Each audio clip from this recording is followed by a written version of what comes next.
That's scary. They don't like people with a sense of humor going after them because the humor really cuts quick. And it reveals just how dumb their ideology is. Yeah, it's very revealing, and you can pontificate all you want about something like a couple years ago, like COVID origins. Is it a wet market? Is it a lab? Lots of conjecture and lots of pontificating. And then Jon Stewart goes on Stephen Colbert's show and in like 80 seconds turns everyone around, makes them laugh, and gets them to go, oh, yeah, of course. And that's using comedy. And that's why it's scary when you lose comedians to them, especially because we talked about ridicule now being the most effective. All right, what do you got, Mayhem? Well, Musk shares a mind-blowing chart showing millions of non-citizens given social security numbers under Biden. Yeah, Elon Musk shared the chart during a Get Out the Vote rally in Wisconsin over the weekend, which he claimed showed millions of non-citizens received social security numbers during President Joe Biden's tenure. Well, you have to kind of wonder with everything. You go, hey, man, we want you to close this border. And they go, yeah, man, it's complicated. You go, well, hey, who's the border czar? Like, it's Kamala Harris. Have you been to the border? Well, we've been to the border. You've been to the border? Well, not the border. I went to the bookstore. Borders. Yeah, but I did not go to. And it's sort of like, it's like at a certain point, as I bring up almost every day, you have to ask yourself, what do they want? Because they're not doing anything. Oh, they're doing something. Well, yes, they're not doing anything that would suggest they want the border closed. You got border guys on horseback waving their reins around, and you're saying they're beating Haitians at the border. You got a guy. Okay, so here's what I'm saying. Simple thought experiment. All right. Democrats, Biden, and Kamala Harris. You want the border stout, right? You want a good, safe, effective border. You don't want people coming over. Right, no. Okay, why are you suing Texas for putting up razor wire to stop people from coming across the border? Oh, no, I want a good border. How come everything you do is against that if that's what you want? Like, if you take guys, there's no such thing as a horny guy who's like, I want to go out and get a fucking whore tonight. And then you go, Marty, it's been 2 hours. Where you been? I'm taking my pre-whoring nap. And then you go, all right, well, then what? I've been in the shower for 2 hours. Like, I want some pussy. It's like, do you though? You've not. It's been 3 days now. You've not left the house. Marty's gay. Marty's gay. Like, at a certain point, don't listen to him. Watch him. Yeah, it's called gaslighting. Right. And when guys are horny and they do want to go out and get some companionship, they'll walk through a plate glass window to get to it. They'll go through a blizzard to get a cheesecake. Right. No, when you're into it. You know what I mean? But it's true. Like, when you're into what you're into. But you wouldn't talk about cheesecake for year in and year out. Have you been to the Cheesecake Factory? I haven't been to Europe either, but that doesn't mean it's like you fucking will be at the Cheesecake Factory eating cheesecake, not talking about it every year and never going there, right? Yep. Well, they want them in. They want to dismantle the I West. think that's what it feels like at this point, yes. Because they want voters, and also they want the census demographic as well, even if they're not voting. So, yeah. But why wouldn't you? Yeah, he said that he found this they were mapping the whole system of Social Security, including where they found a lot of people over 120 years old. So, have they arrested anyone who did this? Yeah, that's the big thing, that there's fraud. It seems like that they're finding fraud, but I haven't heard of one person arrested for said fraud yet. Yeah. That's when people are really going to change. When you actually start arresting the people responsible for this who are committing the fraud, then there's an incentive. Because right now, the people who are doing this, politicians or whatever, they again have only gain. Yes. They can make money, somebody could bribe them, all this. And if they get caught, there's no loss. Right. Yeah, well, I mean, I think Biden pardoned Mayorkas. You got to look it up there. Yeah, he did. He did. So he pardoned everybody.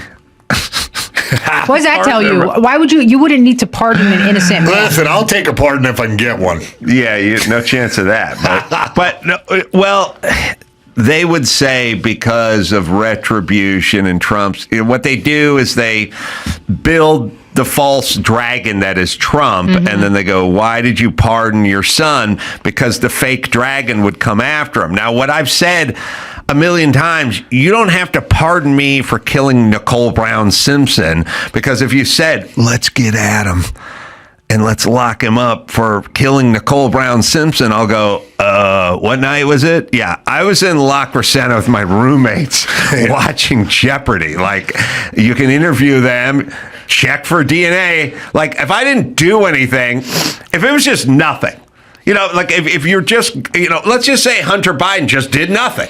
He just, normal son, just hung out stateside, just worked at a, he worked for 3M making Post-it stickies or something. Well, then what could Trump really do? Yeah. Do you know what I mean? Like, there's this weird fantasy. He's just going to go scoop him up and throw him in solitary confinement. But really, what could you do if there's nothing there? Or is there a bunch of there? Yeah, and the other part, too, is you have to remember, they know that they just have to give their hordes a bit of a narrative to help them, because otherwise it becomes very clear, like, why are you pardoning someone who didn't do anything? And in order to keep the hordes there and not having to, because they know these hordes got to go out and fight these battles with the plebes. So they just give them a narrative, and you'll hear them all parrot it back. Right. And you'll see it. They all like download the software, and then it comes right out, and you're like, you're so predictable. It's insane. It is very predictable. And the interesting time we're at now is we took a break on the social justice. We took a break on the race hustling for just 10 minutes, and we went right to the class hustle. These billionaires want to give money to their billionaire friends by throwing grandma out in the street and getting her off Social Security. So there's the narrative. Right. They shifted from race, because it's always race, nonstop race. And there was like a memo, and overnight, it all shifted to class. Start calling everyone billionaires and buddies. And then some sort of weird thing where Elon is trying to look into Social Security so he can give his billionaire buddies a tax handout. But by the way, tax handouts, paying less in taxes is not a tax handout. Like if I'm... It is if I'm entitled to your money. Well, yeah, but if I go to a movie theater and popcorn is $17, and then at some point they go, for you, Carolla, it'll be $8. That's not really a popcorn handout. That's just, I'm not getting butt fucked about the popcorn. Like that, I'm not being gouged in the popcorn department. It's still my money. I'm still giving you my money. I'm giving you a lower percentage of it, and the popcorn's free for the rest of the fucking people in the movie theater, by the way. So it's not exactly a handout. Yeah. All right, sorry. Go ahead, Mayhem. Oh, we got some more news. Prince Andrew accuser Virginia Giuffre says she's in the hospital after a car crash with the school bus. This prominent Jeffrey Epstein accuser alleged Prince Andrew abused her, is in serious condition in a hospital after a school bus hit a car she was in driving in rural Australia. Well, just because Prince Andrew was driving the school bus doesn't mean that he was trying to silence her. I want you to know, I know his critics will point to that. Yeah, she here on Instagram, she said that she'd gone into kidney renal failure, and they've given me 4 days to live. Which is a bit odd, don't you think? That it's that specific? Yeah, definitely. Yeah. But so she accused the prince of getting at her when she was underage? Correct. Yeah. Said that he absolutely denied it. And the funny thing about this is that the Western Australia police reported that there was a minor collision between a car and a bus. Well, she was a minor at the time. He got to her. Yeah. He gave one of the greatest interviews ever. Remember Dawson when he was being accused of all this, like in a sit down, and he was explaining he doesn't sweat because he had he fought in the Falklands War, and a grenade went off too close to him, and he stopped Sweating? I wish I had that. I sweat a lot. Yeah, me too. Wasn't he sweating during the interview, though? No, that's why I believe it. Because someone puts a light and a camera in your face and accuses you of being a pedophile and you're bone dry. Well, That's pretty good. When you're one of the elites, you've had a lot of training with that. I don't know. She's got a picture. I believe it. Oh, Marcus did not receive a pardon from President Joe Biden, by the way. FYI. Yeah, so also, when the chicks are young and skinny and blonde, it kind of hurts your case when you're arguing about not being attracted to them. Right. And you're cuddled up right next to him. Yeah. Hey, he said that he never did anything, but Prince Andrew intends to make a substantial donation to Ms. Jeffrey's charity in support of victims' rights. A substantial donation of 2 bullets. Yeah. Or a school bus. Doesn't that sound like a guilty man? He's trying to be like, look how good I am. Totally. He's giving her a bunch of money despite saying, nope, I didn't do it. I'll tell you what's always guilty. What's always guilty is like you rent somebody your condo or something, and then at some point you come back and the throw rug is like ripped. There's a big rip in the middle, and you go, that thing was almost new when you moved in, and now it's got a big rip in the middle. And they go, I didn't do it. It was that way when I got there. And then you go, it was definitely not that way. I bought it, rolled it out, then you moved in the next day, and there was a big rip in the middle. And they go, I didn't do it, but okay, I'll split the cost of it. It's like, you do not split. If I came out of a supermarket and someone said, your shopping cart dinged the side of my minivan, and I'd go, I just walked out. And they go, well, I'm accusing you of that. I wouldn't go, let's split the cost of that. I'd go, fuck right off. Like, I'm not splitting the cost of something that I definitely didn't do. Yeah. And I'm not cutting a check to the Wayward Women's Foundation if I never touched this bitch. That's right. Spot on. Oh, we got the Can't Sweat video. It's a good one. So you're absolutely sure that you're at home on the 10th of March. Yeah. She was very specific about that night. She described dancing with you and you profusely sweating, and that she went on to have bath, possibly. There's a slight problem with the sweating because I have a peculiar medical condition, which is that I don't sweat. Or I didn't sweat at the time, and that was yes, I didn't sweat at the time because I had suffered what I would describe as an overdose of adrenaline in the Falklands War when I was shot at, and I simply it was almost impossible for me to sweat, and it's only because I have done a number of things in the recent past that I'm starting to be able to do that again. So I'm afraid to say. But he said he said he's able to sweat now, just in case you see him sweating. Yeah. I feel that way about loving again. Like I was so traumatized that I just couldn't do it. But I'm working on learning to love again. All right. Here's Compelling. some more news. Black dad knocked for leaving his kids at McDonald's to interview for a job. I started reading this. I was like, screw that. He's looking for a job. It's a brother looking for a job. Come on, he's doing 2 things black people don't do. He's raising his kids and he's looking for a job. That's right. Yeah. Georgia man was recently arrested for leaving his kids at McDonald's so he could go job hunting.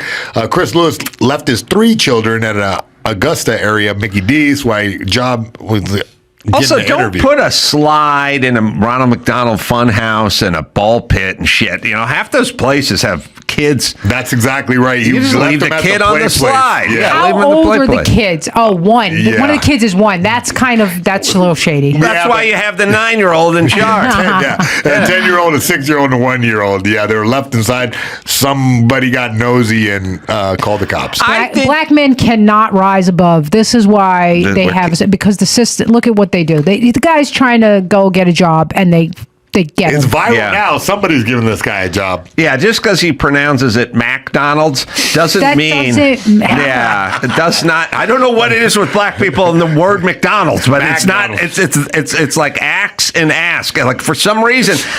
No one ever tunes him up and goes, it's just called McDonald's. Like, it's not Old MacDonald had a farm. It's Old McDonald. It's a different thing. Yeah. It'd be pretty funny if he was going to another McDonald's to apply for a job. That one doesn't have a play place. I will say that if it had a play place and you have a 10-year-old and this thing in your head is under an hour, you can tell the 10-year-old, look after your brother and your sister or whatever, have fun in the ball pit. Here's a French fry. I'm hustling out to put in an application. I don't think that makes you a bad dad. I think the 1-year-old's a little close. Like 10-year-old, it depends on the 10-year-old if they're mature enough to take care of a 1-year-old. I'm trying to think. I started babysitting when I was like 13, I guess. Yeah, but you were changing oil on cars. It's a little different. That's right. That was right. I own my own McDonald's in the neighborhood. I miss the urban McDonald commercials from back in the day where everyone was black. Oh, yeah. They would do it. Well, now every commercial, everyone's black. So. Yeah, but we used to do.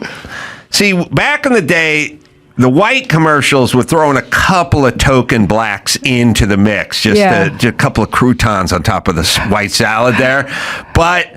The black commercials, it would be weird if there was one ginger standing there at the counter, right? So they would do the old urban one, and they sung the song, and they would call it McDonald's. Oh, that's funny. Too. And I don't think it's offensive to say, like, look, if I said, oh, yeah, that singer Whitney Houston, you could say Whitney Houston. Like, you could say to me as a black man, it's Whitney Houston. You keep saying Houston. It's Houston. Like, it's not McDonald's. Heather McDonald. Yeah. She's not Heather McDonald. That's true. Not that they know who she is, but the point is it's a name. You got to say it. You got to say it the way it's said. Just call McDonald's. Yeah, you're right. Old McDonald. All right, let's see. First McDonald's breakfast commercial targeting black Americans in 1979. Untrue it is. All right, here it is. Sorry. Do we have that? Mac. Mama wants to get to church. She's been waiting up since dawn. She wishes I would hurry up and get some breakfast on. But after working hard all week, I'd like to get my rest. So we head for McDonald's just as soon as we get dressed. Scrambled eggs and sausage and hash browns. Hotcakes and sausage too. They're not getting to church. I'll tell you this right now. Something good for everyone. Fresh and hot, cooked just right, top quality, and the price is light. Breakfast at McDonald's. McDonald's. Suits my family. And since we're gonna get to church on time, Mama's proud of me. At McDonald's. Yeah, I like it. You know what I love the all black McDonald commercial. I miss when we had black families. Yes. Now it's just everyone's broken up, you know? But see, we know the root of McDonald. They signed off on that. They it did. was on the show. Yeah. You know what I mean? You can't fault them if coming down. Everybody got to call it Didn't McDonald's. didn't one of the guys from the big ad agency go, look, it's yeah, he was in a room with a bunch of black actors, and he was like, all right, call it what you like, but that's not what it is. Wow. Those pancakes look pretty good. See, there's my inner fat. Oh, yeah. Out. It all looked good. It did, yeah. That was 79. They had a black McDonald's. Black McDonald's. Black Donald's? Black McDonald's. I own my own Black Donald's in the neighborhood. Okay. Hey, I got a wild tweet here. Here's a video on X. Woman faced backlash after complaining for being seated between two overweight passengers on the plane. I have very strong feelings about this. It's an older thing, I think, but it's unearthed or something. I think there's film of it or tape of it or there's something. Video. Yeah, there's video from As X. a former fat person, I want to say you have every right to discriminate against fat people. We're doing it to ourselves. Well, I mean, also, you've got to... Well, let's just show the tape. You can't have two huge people and expect someone to take the middle seat. An airline passenger stuck in the middle seat resorts to fat-shaming her seatmates. Oh my goodness, I don't know how I'm going to do this the next 4 hours. It happened just before takeoff on a United Airlines flight from Las Vegas to Newark, New Jersey. Norma Rogers, an oncology nurse who once appeared on the Dr. She Oz ate at show, McDonald's our one too many Nurses times. Appreciation episode, was seated next to the fat shamer. The nurse's travel companion fat was in the shamer. aisle seat. Rogers flagged down a flight attendant. Excuse me. Can you find her another seat? Because I will not be verbally abused by this or anybody else. I can't sit here because it's both so big on left and right. I can't even sit here. The flight attendant offered the fat shamer a new seat. As the Hold on woman a gets second. up- You see how they're making her the perpetrator? I know. You who does some diet and some exercise are sitting in between two tubagoos, and She's the problem, by the way. right, she's the fat shamer. This is who we're attacking in our society.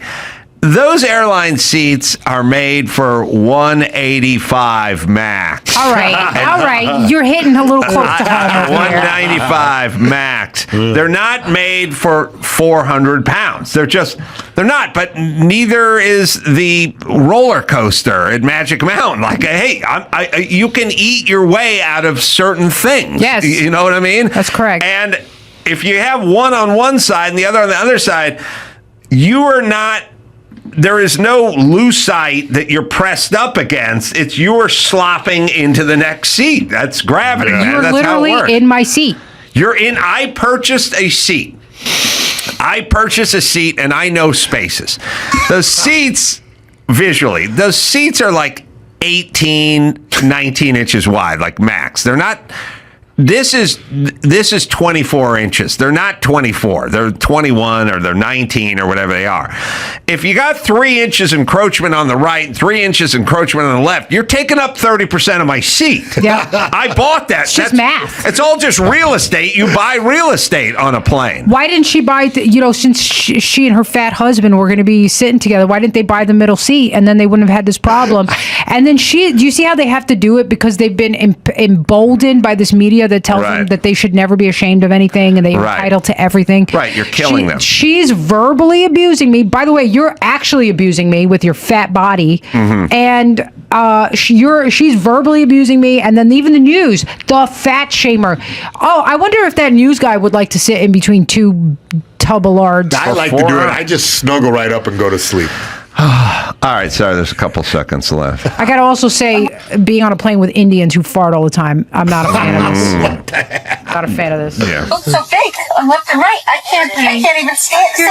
The flight attendant offered the fat shamer The a new fat seat. shamer. As the woman gets up, she delivers one more insult. Hell yeah. I eat salad. Other passengers were outraged.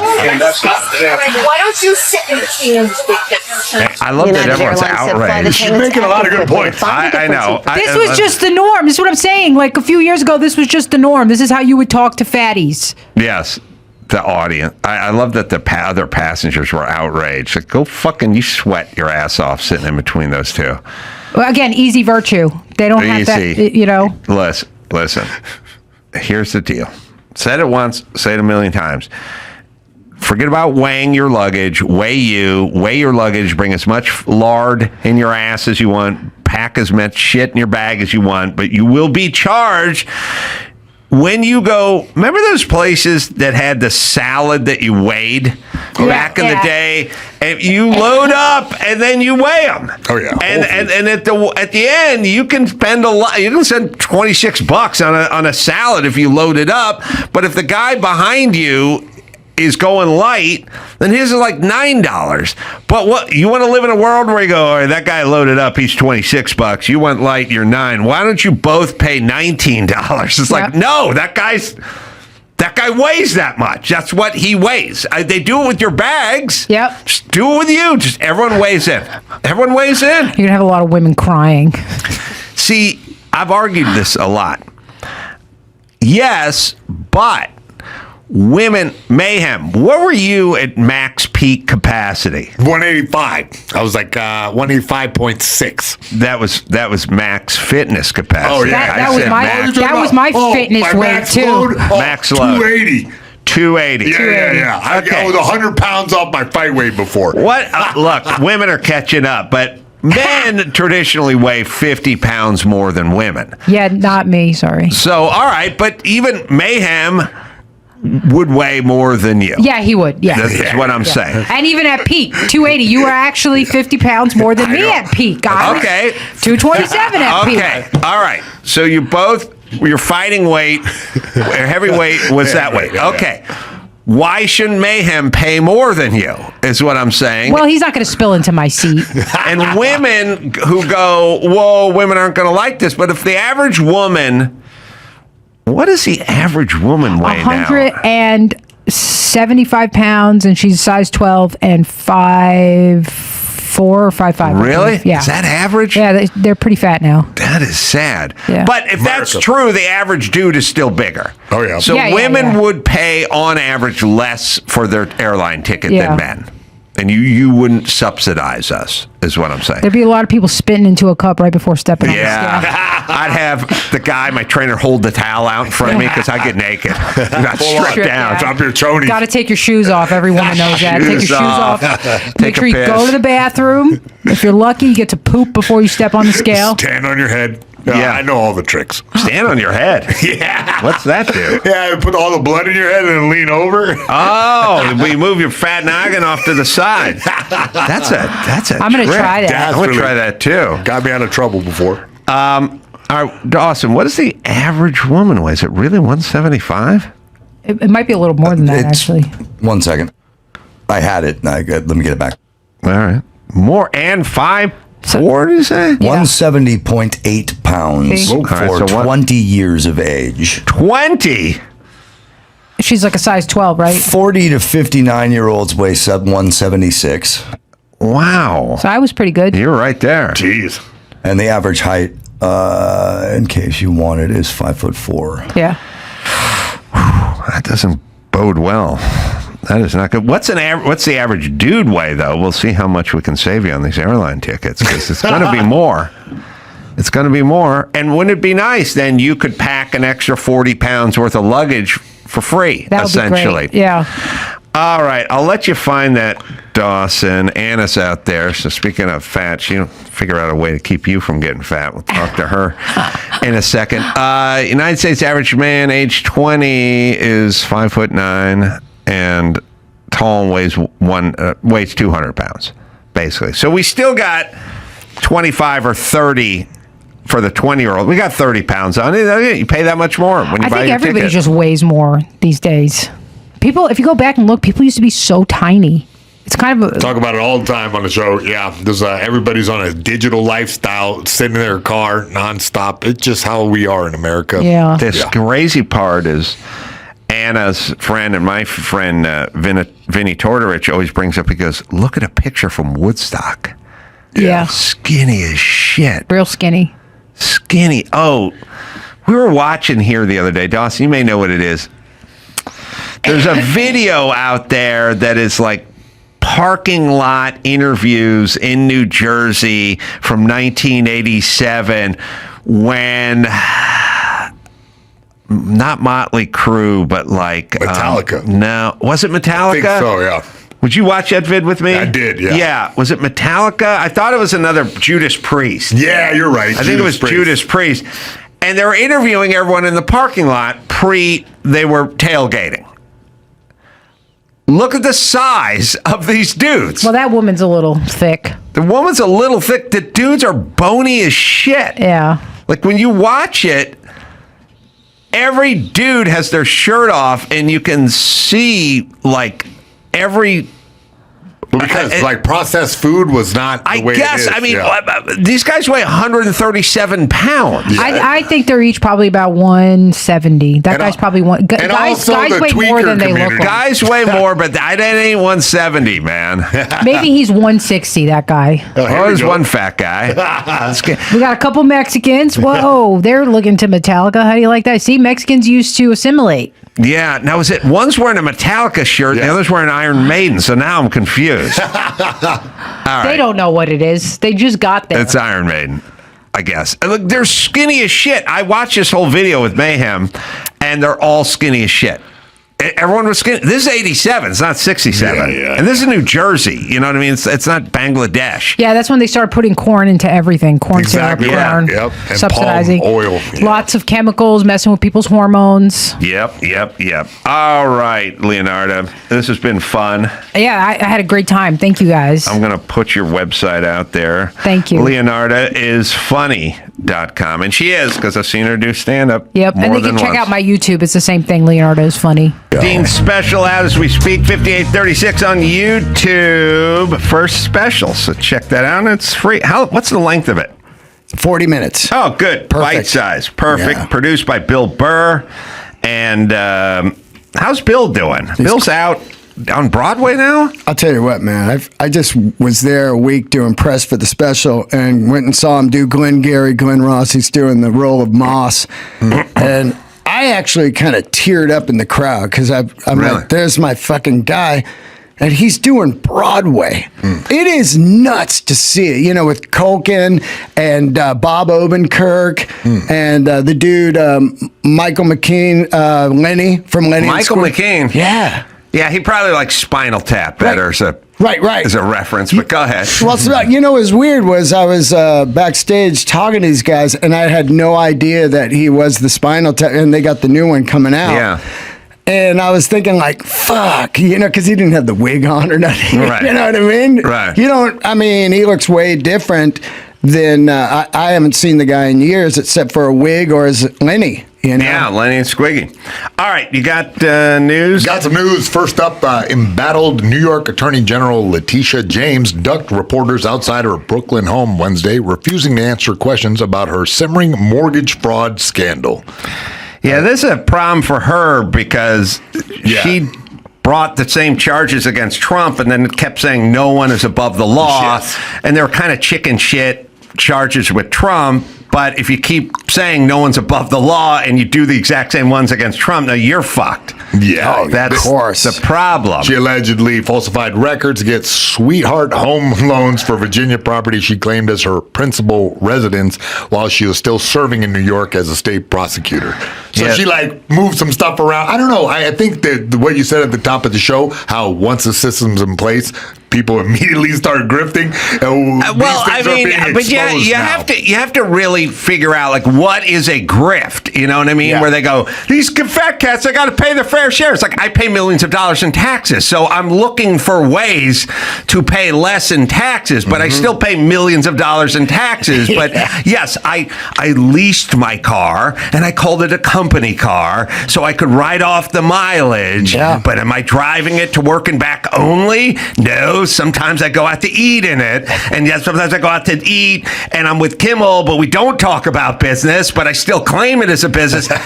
But is it a grift when you're trying to keep more of your money? I would argue it's a grift if I'm trying to take your money. If I'm just trying to keep a slightly higher percentage of my own money, then it's not. And this is all anyone does all day, every day. And it's a system that is set up that attracts that. And as we've learned, nobody has the moral fortitude to completely look past the grift. I mean, they do this thing where they go, I remember coming up, they were like, my accountant was like, if Jimmy puts 50 grand into your kid's college fund, he can do it tax free.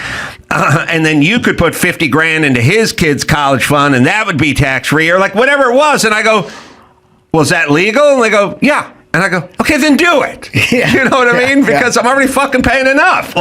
This thing, we're all caught in some weird malaise of what kind of grift?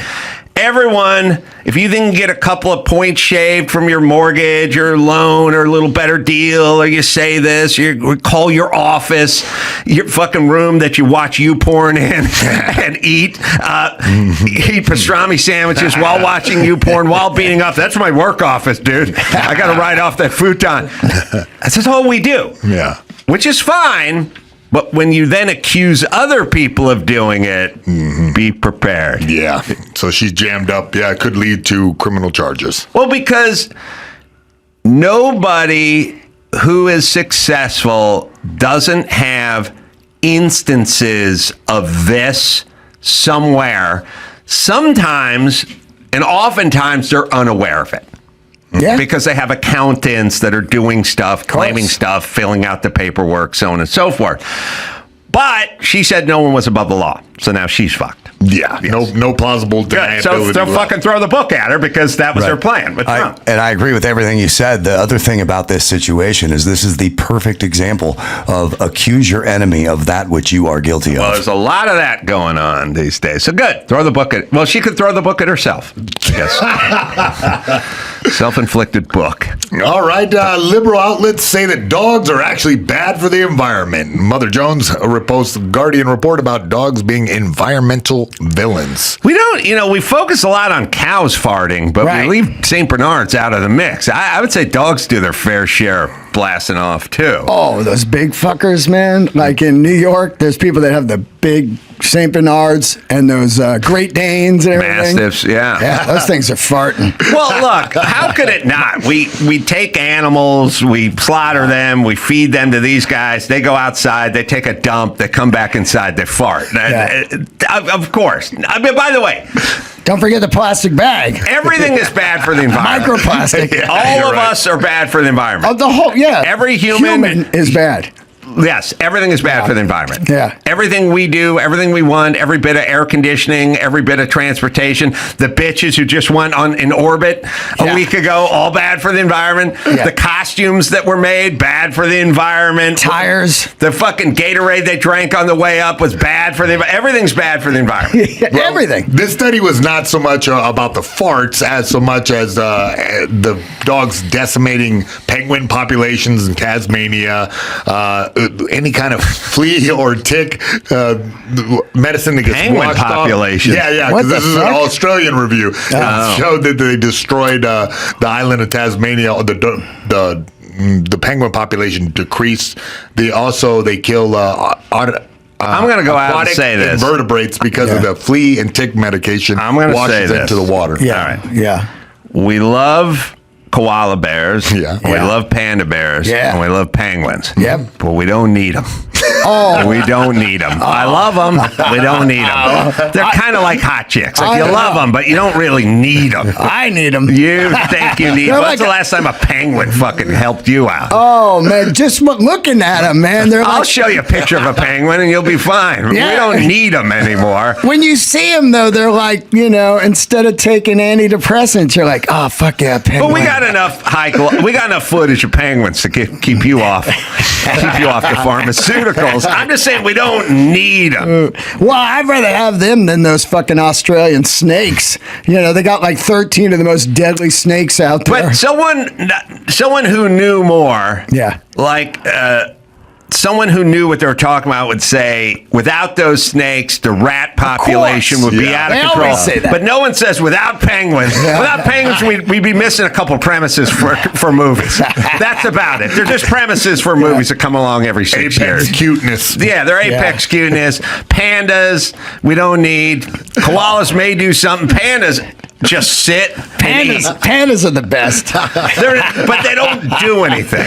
Yeah, well, when you see a fucking panda, they're super rare. There's not enough for them to be damaging anything. I would argue there's not enough for them to be doing anything either. There's like 20 pandas in the world. Dogs do some good, though. You may not like them, but they sniff out. They're going to sniff out cancer and stuff like that now. The cop military dogs, sniffing out landmines and stuff like that. They do something. I love dogs. Yeah, but gotta have them. They also point out in the study that the canine's carbon footprint is as big as the landmass of the United Kingdom because so many facilities are involved with making dog food and dog chow and dog products that it's just a big tax on the environment. All right, but here's what I want to say to all these people with the environment. Mm-hmm. Whether you're going after cows or dogs, steak and ribs, dogs, man's best friend, or V8s. You got to pick shit we don't like. Yeah. You picking shit we do like. No Good way. luck with the ribs and the V8. No way. No way. We like it. This study showed up because of the backlash. I like People my are dog. going Like bananas. I like my dog. I like ribs or like American Muscle. Like more. I don't know. It's a toss up. You got to pick shit like homework. Yeah. Or you know. Yeah, you got to AIDS or something. You got to Yeah. pick something I don't like. Yeah, like Penguins. that fucking rocket that went to sky. Last a couple days ago. Get rid of that. Pick up something I'm not into. Yeah, right. Yeah, Right. you're not going to be fucking around. You're not going to sell this on America. We're too into it. They're constantly just finding something so they can have their own comfort. They're like, the AC could be, illegal, and they're like, get rid of the dogs. Yeah. It's like, what? Yeah. Fuck you. Here's a quote. Is there any enjoyable part of life these insufferable killjoys won't attack? Said the Young Turks host Anna Kasparian. Yeah. Well, she's right.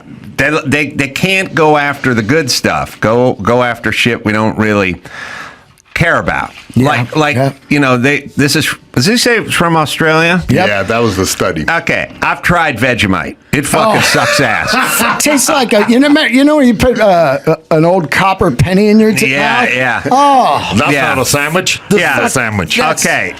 Go after Big Vegemite. Let's talk about their footprint. Their factory. Their factory. It's gotta Shut be it down. insane. Shut it down. Spewing out just pollution. The gases, the footprint, Fuck the carbon. that. Get rid of it. Get rid of Big Vegemite. Don't need it. Don't want it. Yeah. Doesn't impact me. Disgusting. I will give you guys Vegemite and penguins. Yeah. Cover those penguins with Vegemite. Oh my God! I did a guy's podcast once where you tried Vegemite, like the hot wings dudes. Yeah. And then I just took one bite and I go, "Yeah, the podcast is over." Yeah, bingo, ain't your There's penguin. nothing to talk about here. This is just garbage. Yeah, I worked with a guy named Frazier. I did earthquake rehab with an Australian guy named Frazier in Koreatown, like in the late 80s. And he drove a VW microvan everywhere. And he's just a man, like he sailed on ships. And he's from Australia. He just traveled around and picked up jobs. And he was funny.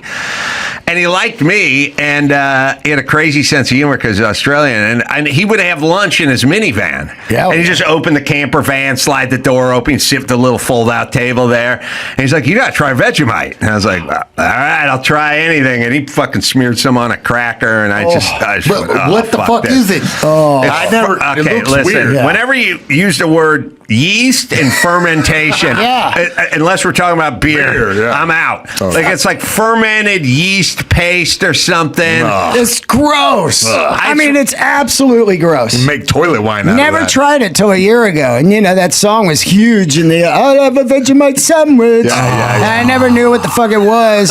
And then this guy had the podcast where you try it. It's made of brewer's yeast. Brewer's yeast is ipecac, man. If anyone's ever tasted brewer's yeast, it'll make you gag. Actually, technically, it's leftover brewer's yeast. It's leftover brewer's yeast. Even It's worse. sewage. Spent brewer's yeast. Yeah, sewage. they didn't want to throw it in the river, so they sold it to drunk people. You're right. Australians. Aye, my. Oh, good eye. All right, what else? Oh man, I got some sad news, but first we'll get to Pastor wrote a. No, I think I. Get onto it. Because, Yeah. look, we need to do them right now. Sorry, here. we do. Former Titus K-Rock. Welliver's here, so that's why. Yeah, DJ Jed the Fish spent nearly 35 years at iconic radio station K-Rock. Yeah. Rest in peace at 69. Yeah, he was an icon, man. He really is, man. I'm like shook by this right now. It hurts. Everybody's dying. Like in between the Roundup and the food and fucking whatever they're putting in the cigarettes now. He had lung cancer, but people are just dying. 2 days ago, who was it? Died at 73. Oh, the original Judas Priest drummer, 73. Oh, really? That's just fucking nuts, man. People are just dropping. There's no 85 anymore. Yeah. You're not going to hear it. Well, I don't want to say anything good came out of this, but between Nicky Katz and Jed the Fish, two of my friends dying in like 3.5 days. Yeah. I was able to use it to my advantage for once.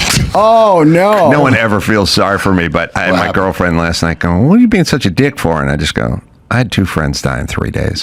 She went, Okay.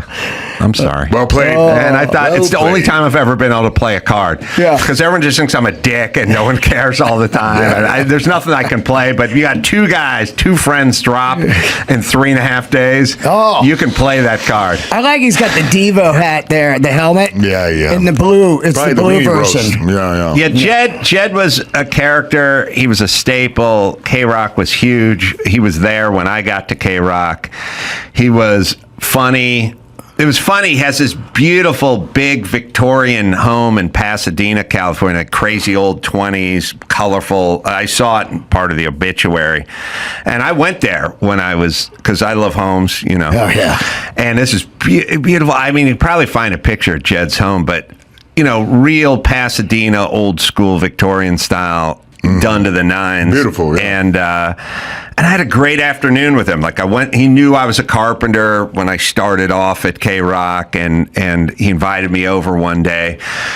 And I just sat with him in his living room. We just talked and laughed and talked, and he was kind of showing me around and showing me his plans. It's kind of nice, people with their homes, when they're really into it. It's kind of intimate because they walk you through it, and they go, here's what I did, and then they go, here's what I'm going to do. Yeah. What do you think? And I'm thinking about doing a studio in the back. You know, I can record my studio. And he was just a funny, quirky guy with an infectious laugh, and he had a great personality. It was kind of perfect for K-Rock. You know, he wouldn't have been hired by it like a top 20 station. Yeah, it looks like David Lee Roth right there. Isn't that weird? A little bit. Like a side view, He's like you know? Yeah, he's good looking with a different kind of look, and it's just a cool dude. Very untraditional radio, like a cool nerd personality on the air. He was the very first unassuming presence on radio that I had ever heard. Did he retire eventually? I think he moved over to Sirius XM, and then I think his health got the better of him. But you know, there used to be guys that really were in love with their voice, you know, and they had these radio voices, and they kept it up. He didn't have that pretense. He was just this funny, quirky, weird guy. Was endearing. Yeah, and then K-Rock became the home for the quirky, weird guys. They didn't want guys that had traditional radio. That was your dad's radio station, you know? Okay, fine. He sort of set it off into that area in 1978. He got into the struggling FM station, K-Rock, and 78? 78. That's wild. And then he was breaking punk bands and alternative new wave. You know, he ushered in that era back then. And X probably. He's probably playing X. He's probably playing like Dead Kennedys and Duran. Yeah. And then it gets into that. Yeah. Totally. The new wave. Because they go full tilt new wave. You know, he really was a big part of the culture in Los Angeles. Yeah, it was back in a time where you could be on a radio station and people knew who you were, and you could hear it coming out of people's car windows because they drove with their windows down because SoCal's hot outside and didn't have air conditioning in the PT Cruiser. And so they had the windows down. And it was like a scene, man. I mean, DJs were huge back then, you know, huge. We would do a calendar signing every year at K-Rock, and like Best Buy parking lot in Costa Mesa or something, 2,000 people would show up and wait in line for like 9 hours, just to get their calendar signed. I met the Fish. Yeah. We had a dude, you can't even believe it. Oh, God, look at that. I knew you'd love his. That's his house. See, I play the lottery each week just so I can completely check out of life into something like that. Patio with my dog Gertie. And, just chilling there. And then big garage in the back with some, 911s and just staying in your domain. Oh, you got your Lufter Cult hat on. Yeah. I've had my car there a few times. Yeah, this weekend, the Air and Water. Yeah, where is it? It's in, Costa Mesa or something. Oh, is it this weekend? Yeah, sorry, next weekend. This weekend, no, I'm in Austin tomorrow. But next weekend, Saturday. Yeah, you want to go? Yeah. Fuck yeah. Hit me up then. There's a picture of my 935 there when they did it in Universal Studios back lot. That's the best. They just did that 10-year anniversary, and they had it there 6 months ago again. There's nothing better than that. You just walk around and look at vintage Porsches. Yeah, and you're on the back lot of like Chicago, and then here's Jaws, and then they did it at a lumber yard in like Culver City or something. I went to all those. Oh, you went to all? All of them. Yep. And then by the time they got to number, I think it was like 6 or whatever, they did the Universal, and then they did it 6 months ago for the 10-year. But when they did it at Universal, I was like, this is the greatest car show I've ever been to. Because I love that old Hollywood backlot shit. There's the Psycho House. There's a fucking, a 911T. Yeah. I think that's my car in the back lot of Universal Oh, there it is, right Studios. there. When you walk in, that was the you had the crown jewel parking spot. That's right when you first walk in. Forgive my ignorance. What's this Luftgekalt? How do you pronounce it? Yeah, Luftgekalt. Luft is like air, right? Yep. Luft balloons. It's air. It's the celebration of air-cooled 911 or Porsches, not just 911s, 356s, and all that. Yeah. And they get this entire Universal Studios backlot on a Saturday, and they put all these cars there. Well, they put it in different locations as well. Yeah, right. Yeah. So the new one they just dropped is going to be in North Carolina in October. Cool. Durham. Oh, but they're doing one 2 Saturdays from now. Right, yeah, but that's called air and water, so they do 2 a year now. So one's air and water and one's only air. I do the oil and vinegar for the Italian guys once a year. We do it at the old spaghetti factory in Pasadena. It's a smaller crew. Smaller crew. A lot of PT Cruisers out in the parking lot. Yeah. All right, well, let's make a date for that because I've been to a couple, but it's been a minute. God, I love it. Dean Del Rey special. Out as we speak, 5836 on YouTube. Shot in a cave in the middle of Tennessee. Yeah, really cool looking. I was watching it and funny. I talked to Dawson, who does all the birthday cocktail parties, and he told me that Cedric the Entertainer's was a little lackluster. And I said, and we've talked to people that have 12 big time names on there. Oh, yeah. And diversity. Yeah. I mean, folks from the arts, serial killers, war generals, run the gambit. You want recognizable names, but they can't all just be actors. Yeah. You want inventors, you want actresses, you want artists. Sprinkle, warlord in there. Warlord, what have you. I got Todd Bridges. I mean, look, it's a solid pick. The man was on television for a good stretch, has a nice criminal record. He's all encompassing in one guy. I got the only black guy named Todd. There's only one black man named Todd and in then history, another and outlier. Exactly. There's actually more to your birthday than that. Yeah, We can find out later if you want. Who's the best, though? I mean, now I do get the distinction of maybe being the best person on my birthday list. Sure. Because once you get Einstein and Madame Curie on there, then you're taking a back seat. Cedric the Entertainer is not the best person on his list, though after really going through your birthday, and I did a real one, we'll bump in with it next. Cedric beat you on quality of the party. What you talking about, I mean, less. Yeah, it's worse. Is there anyone on my list that's higher than Todd Bridges? Yeah. There is? You can't wait. You got a Secretary of State in there, a Nobel Peace Prize winner. I want to know. Colin Powell? You want to hear it? Yeah, I want to hear it. Happy birthday. I mean, listen, thank you. Look, Nobel Peace Prize is fine, but if I haven't heard of you, I know. He's looking for name recognition. We're talking marquee. The Adam Carolla Show presents Adam Carolla's birthday cocktail party for May 27th. Let's see who's here. Let's welcome American shipping and railroad magnate Cornelius Vanderbilt. Here's American cowboy Wild Bill Hickok. Here is the 38th Vice President of the United States, Hubert Humphrey. Yeah! American golfer Sam Snead just showed up. The English actor from The Lord of the Rings, who also played Dracula, Christopher Lee, is here. Let's welcome Nobel Peace Prize winner and former United States Secretary of State Henry Kissinger. Here's former Los Angeles County Sheriff Lee Baca. Here comes the keyboardist for the Black Crows, Eddie Harsh. From Crowded House and Split Ends, Neil Finn is here. From TLC, here's Lisa Left Eye Lopez. Here comes American politician Marjorie Taylor Greene. From Outcast, it's Andre 3000. Oh, that's the good one. Here's Johnny Depp's daughter, Lily Rose Depp. And the star of Different Strokes. Well, one of them, Todd Bridges. All right, that's better. That's better than I thought. That Wild Bill Hickok made it. Yeah, hell good, yeah. Vanderbilt. Oh, my God. All right, here's something, and I've thought about it for a long time, but I've never really voiced it. But I've thought about something for a long time.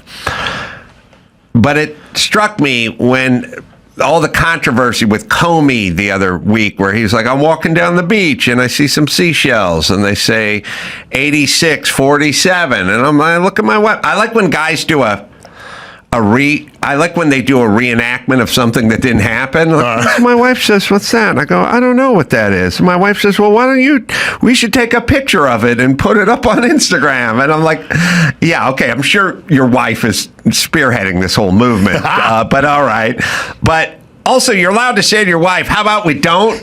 You know what I mean? Like if somebody walked around, you know, if I was walking down the beach and shells spelled out Klansman or something, and my girl was like, we should take a picture of that and put it up on Instagram, I'd be like, no, maybe not. Or why don't we just keep walking? Yeah. But either way, it was 86-47. And of course, Trump's 47, and 86 means, depending who you talk to leave or be thrown out or get rid of or whatever. Depending on 86. Could mean you got to 86 this bar, just leave the bar. Or if you're a mafia guy and you go, I need to 86 that guy, it probably means bury him at Shea Stadium. But either way, it's get rid of. Okay. I forgot that the abortion pill is called Are You for 86? Which sounds like a vanity plate for abortion, right? Like, are you for 86? Or a reject Star Wars robot. Yeah, it's like, I'm thinking about aborting this thing that's growing in me. Yeah. Are you for 86? I think yes, I am. I would like to 86 this fetus. I think that was a Van Halen record with Sammy Hagar, wasn't it? Yeah, they had something like that. Subliminal messaging. Why did it get to, like, if you're in that boardroom and people are like, the number for this abortion pill should be RU, I'd be like, let's just make it RT. And why does it even need 4? You understand R, like R, and then U, and then 4. These are all things that have different meanings, and then 86 means to get rid of. Yeah, so why are you for getting rid of the baby? Yes. Are you for it? Then take this pill. But if really, you'd like to abort your baby, 1 through 85 didn't work. Are you 486? I'm not kidding. Are you 486ing this kid? Man, listen, bud. Yeah, I think you're doing my joke. Yes, I appreciate it. But yes, somebody needed to raise their hand. And I don't care if the company was based in Norway. Someone needed to raise their hand and go, in America, 86ing something is getting rid of, and then RU sounds like a vanity plate. Yeah, but I thought that was like, are you up? Are you up? Yeah, like late at night text. Yeah. Are you 486ing this fetus? Yes, I am. I will take this pill that says, are you 486ing what I'm taking? I'm just saying, I'll just pick another number. Now, or did you a make letter. this connection a while back, or did it take the 86-47 to get you there? Drew and I were on this morning after pill or abortion pill or whatever they were calling it early because of Loveline, and they were calling it an abortion pill, but it's not really an abortion pill. It prevents implantation. And so Drew would argue about it, and I would argue, but then I would say, RU486 sounds like we're 86ing a fetus. Yeah. It's a bad name. And I said it years and years ago, but then I never thought about it ever again because I don't dabble in abortion pills that often. I mean, I keep some in the glove box, obviously, if a trick goes south. But the point is when we became wall-to-wall 86 news, because Comey's got to make the rounds going, I don't know what 86 means. My wife worked at a bar, and she would say to 86 to Langostino meant we're out of Langostino. And I love it when guys who run the FBI turn into idiots who don't know anything. They just go, I never heard of it. I don't know it. Right, you don't know. And do you think this was just a mistake? I think there's somebody in there who thought they were being clever. Oh, yeah. They had to know. They had to know. Unless, of course, it was Sweden or... It is. It's out of the country. No. But somebody here should have, like you said, should have been like... Yeah, marketing department could have cleaned that up a little bit, Yeah. shaved that off, and scratched in a new thing on the pill. Let's go ahead and make that U into a 0. Exactly, yeah. RO486. Listen, Jimmy and I have it here somewhere, but Jimmy and I once we're hanging out at a miniature golf place playing arcade stuff, go to the batting cage after work. Yeah. And there's a video game called Violence Fight. It's out of Korea or something, and it's a stupid name to us, but to them, it makes perfect sense. Yeah. Violence, fight. We don't understand. We don't talk that way. Nobody vetted it. Nobody went, listen, I got a cousin who lives in Wisconsin. They don't say violent fight. I know it sounds like it makes sense. All in our your language. base belong to us. Right. Did RU486 have a retail name like a Bortonol or something? Yeah, for sure. It's Mifeprestone is what it's called, and it goes by the number. Like Roar 714 is a Quaalude, right? Okay. You don't know that. No. You don't know. That means you're not fucking cool. Way past my time. Roar was the drug company that made Quaaludes. It was like ROAR, and 714 is the number for a Quaalude. Violence fight. So they have, it's called a Quaalude, but it also says Roar 7. It says 714 on the thing. Because I met a dude when I was like 13 that had the 714 tattoo, and I was like, oh, is that the name of your ship in the Navy? And he's like, no, it's for Quaalude. And I'm like, okay, winner. Oh, wow. All right, winner. Whoa, we're all winners. Without telling you. That's hardcore. Oh man, yeah. Danco is the company that makes it. I think they're in Europe or something. And I should be the universal vetter for everything. Everyone should run everything past me. That would be my greatest role. You know Quality what I mean? control, standards and practices by Adam Carolla. I would be sitting there. It'd be 1991, and FedEx would come to me and they'd go, we got a new slogan. Wait, no, UPS. Sorry, UPS would come to me and they go, we got a new slogan. I go, all right, let me hear it. What can brown do for you? And I'd go, reminds me of shit, gentlemen. No, what can brown? We wear brown, I know, but don't do it. And they'd go, no, what can brown do for you? And if people don't have a positive association with brown, anything, leave it be. Just come up with something else. Anything but what can brown do for you? And I'd be like, all right, keep moving. But we're trying to appeal to people's base instincts. Quaaludes. They still have Quaaludes? Roar. No, oh, sorry. It's RORER. Roarer. Yeah, that bottle looks a bit worse for wear.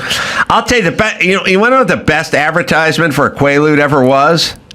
People be like, what's it like? What's a Quaalude do? And they go, it's like a pill that's like you drank a 6-pack.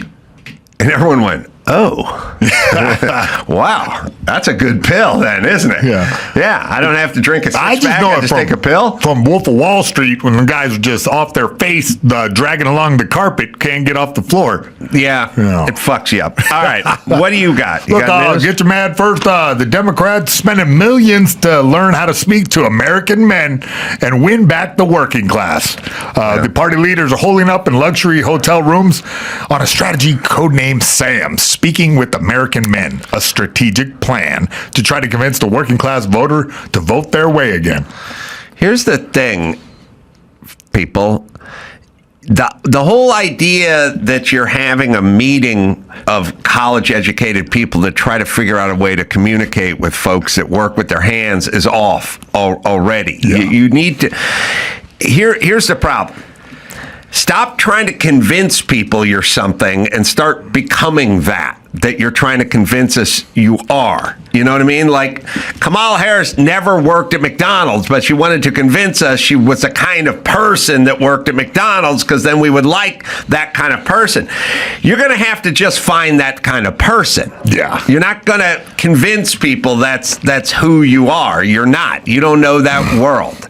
They want people from that world, but they don't want... They want to pretend to be from that world and sort of like Pied Piper you into something. They don't want a bunch of academics from Ivy League synthesizing a person that would be from that world. Oh, well, that's kind of what they're doing. They spent $20 million on this business, and they kind of brainstorm in these luxury hotel rooms how to convince working class men to the party. The big thing is that trying to look, I can tell them, first off, yeah.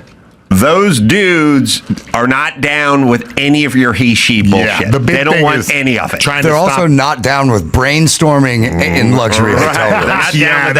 That's a big eat cake kind of thing. But they're saying, above all, we must shift from a moralizing tone. It seems like their strategy is like cart before horse. Well, they don't want pronouns. They don't want he-she. They don't want gay pride flags swinging everywhere. They like trucks. They like America. You guys don't like pickup trucks with American flags on it. Guess who's driving those pickup trucks? Those dudes. Yeah. So you're going to have to just scrap all your shit ideas from the last 10 years and pretend to be normal. Or you can try to buy ads in video games. That's one of the strategies. I would like to see a Hunter Biden Call of Duty skin just parachuting into the war zone.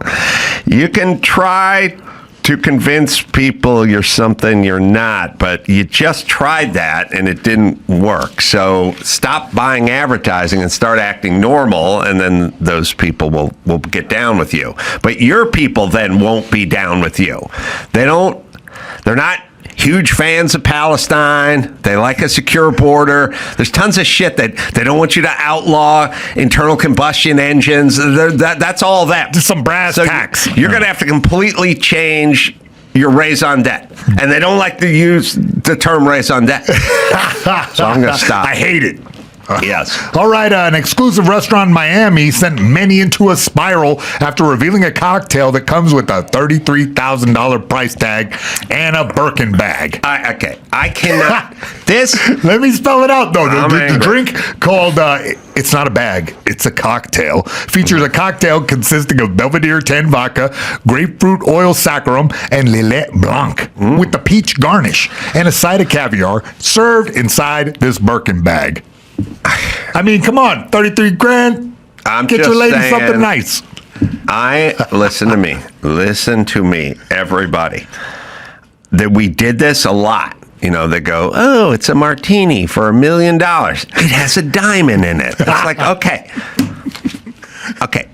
What's your car worth? What's street value on your car? 30 grand. You know what? Fuck that. I don't care about your car. All right. I got a Ford 350 dually across the street. All right.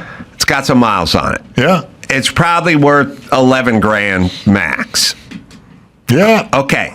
If I put $2 million in a suitcase and set it on the floor inside the cab, it's not $1 million truck. It's $11,000 truck with $1 million in a suitcase in the glove box or on the floor. I'll take it. We're talking 30. Take for 11? 350, yeah, 12. 350 dually. My point is It's not $1 million bra. It's a bra with $1 million worth of diamonds on it. You fucking assholes! Stop it already. It should be illegal. Well, the article admits that without the bag, the thing's $150, which is still a lot for some Belvedere. Yeah, I agree.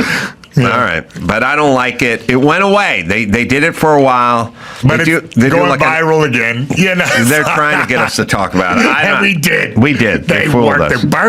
They fooled us. And next up, Joe Rogan starts going to church as a faith resurgence gains momentum. This Christian apologist claims. So this article was from the perspective of this Christian apologist, Wesley Hoof, who appeared on Joe Rogan Experience in January, and has now said that I can tell you, in fact, that Joe Rogan's attending church. Well, again, they want to synthesize Joe Rogan, but he likes bow hunting and he likes UFC. Yeah. He lives in Texas too. You got to go to church. You can't synthesize that. That's who the guy is, and the people that like Joe know that's who he is.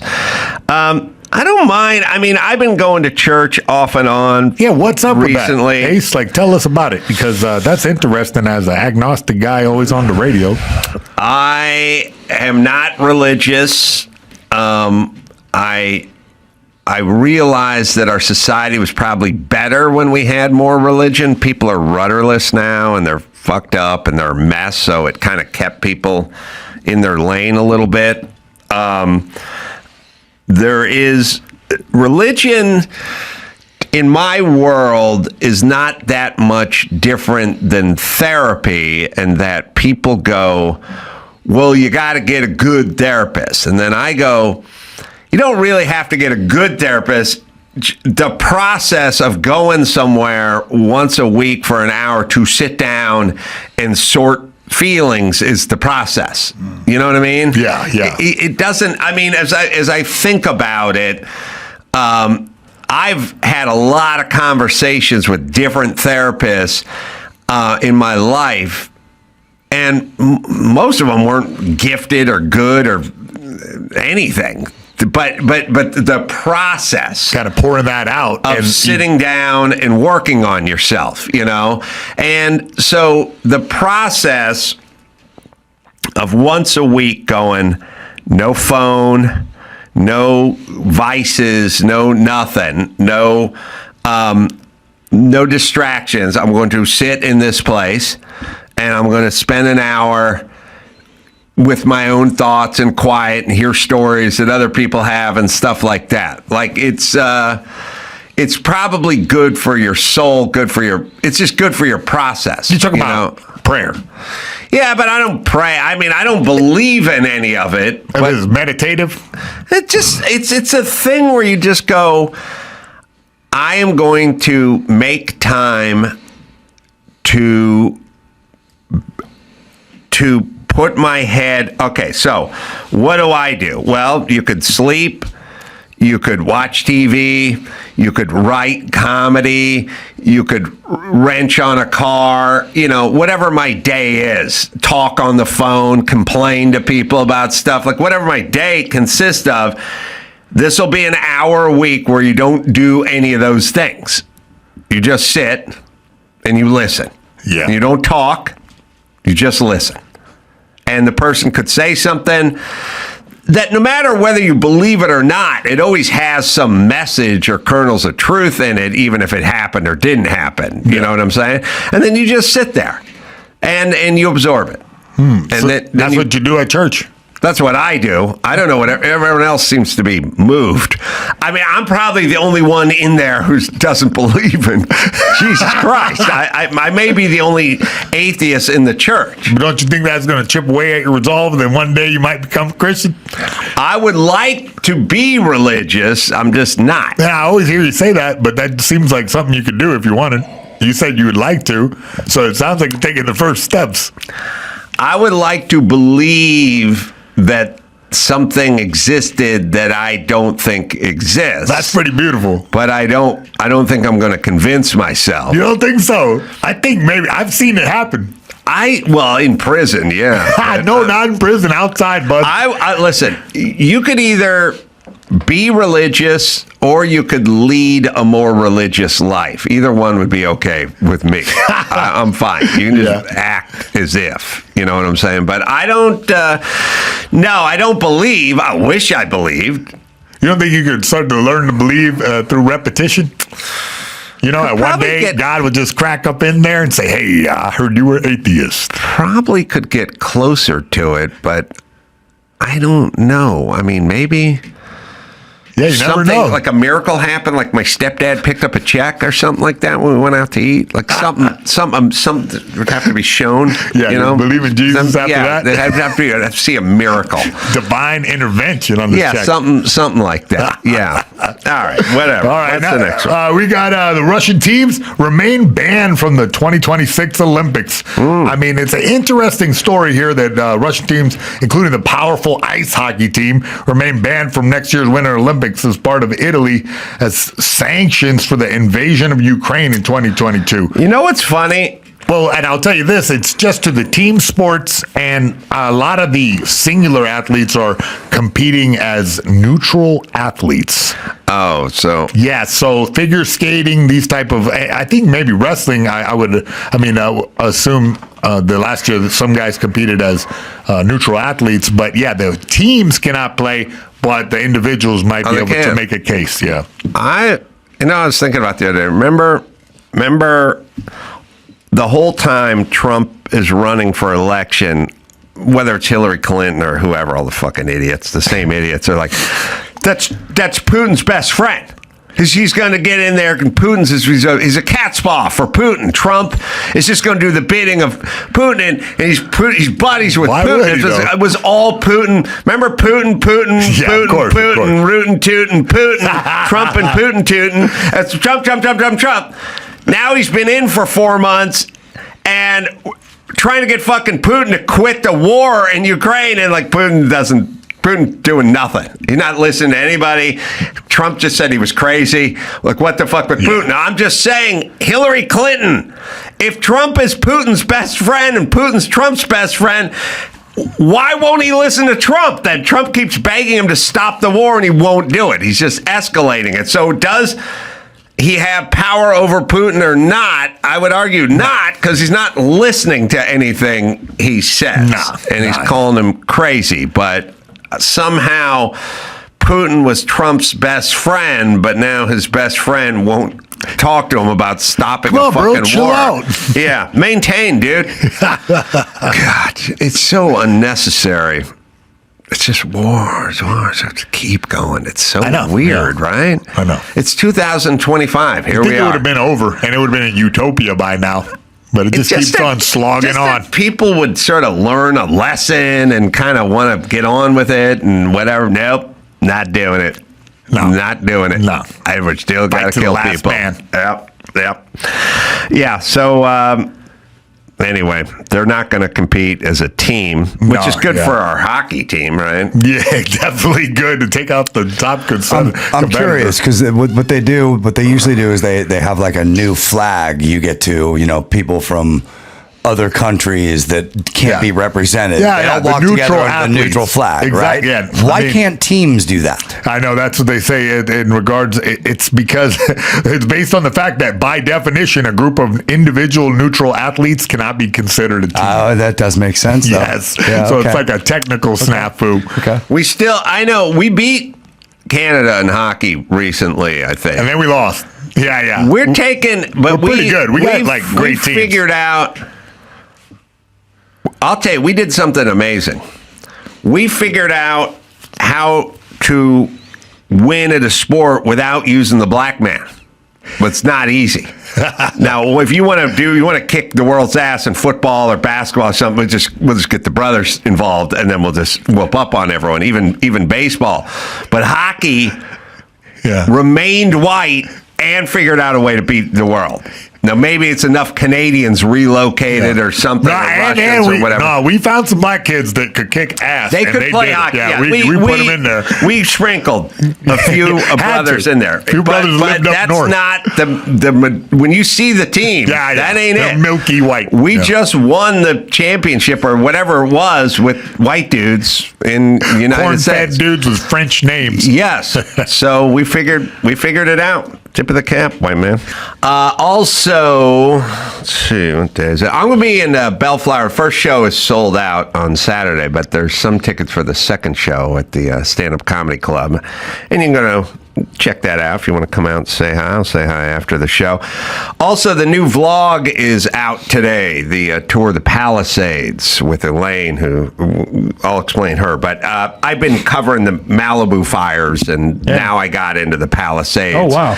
And it was with a guided tour, and it was even more devastating than Malibu, if you could imagine that. So it's pretty incredible footage. You may want to check that out. All right, Mayhem, what do we got? Well, some bad news for California. No city cracks the top 100 of U.S. News' best places to live. Yeah, the top 10 best places to live: Johns Creek, Georgia; Carmel, Indiana; Pearland, Texas; Fishers, Indiana; Cary, North Carolina; League City, Texas; Apex, North Carolina. I would imagine, I would imagine 20 years ago, certainly 40 years ago, there were 25 places in California that would have cracked that list. Yeah.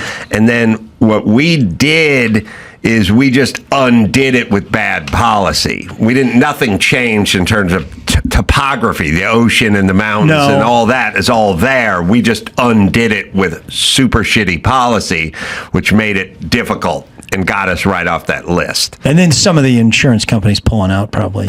Yeah, I mean, here's the thing, and I know, we probably differ on this, and there's two sides to this story. But here's my side of it, and it's more business or life or gravity than it is politics. But when Gavin Newsom goes, the reason we're paying the most for gas, and I looked it up the other day, we're now paying more than Hawaii. California pays more than Hawaii, right?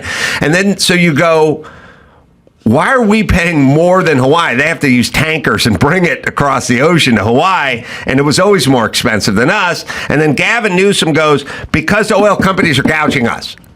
And I go, okay, that sounds good, except for why aren't they gouging everybody? Why are they constantly just gouging us, but not anybody else? It would make sense that if you're a big oil company, you would just gouge Texas and Arizona and Oregon, too. Why are we the ones who only, by the way, just us? Only state that gets gouged is us. How is this mathematically possible? And he says it's because of gouge, and then they look it up, and it's because it's too difficult to refine oil here. They've made it too difficult, so they're not going to do it. Now, so then you go, and the oil companies are leaving, or they're not refining. They make it too difficult, is what I'm saying. Okay. But what I'm saying, as it pertains to insurance companies, you go, oh, big oil, fuck them, big greedy oil. It's like, yeah, they're big greedy oil, but it's still $2.75 in other places. I live in St. Louis. It's the cheapest gas in the country. What is it? Ruin me. Tell me how much. I mean, it's under $3. Okay. Yeah. All right. So big oil is somehow not evil in St. Louis, but it's evil in California. But I'm saying it's just big oil. So they want to make a profit. But they have a hard time making a profit in California because it's overregulated, so they just keep adding to their prices. Like they go, how come there's no affordable housing? Why is one single unit for a homeless guy's $800,000? You could build a mansion in Georgia. Yeah, we're overregulated. That's why they don't want it, but it costs that much because they've overregulated. Now, State Farm or whoever the insurance company, they're in the business of insuring places. They would like to make money selling insurance, and California's a pretty big market, but California does not take care of all these mitigating circumstances, of fire and stuff like that. They don't do a good job. So State Farm goes, we'd like to insure you because that's our business. Their business is like big oil is. We'd like to sell you gas for $3 a gallon, but you won't permit it. And you won't do what you have to do to make it hospitable for us. And we're going to lose money because there's going to be a big fire. So we're pulling out, or we're just going to charge an exorbitant amount.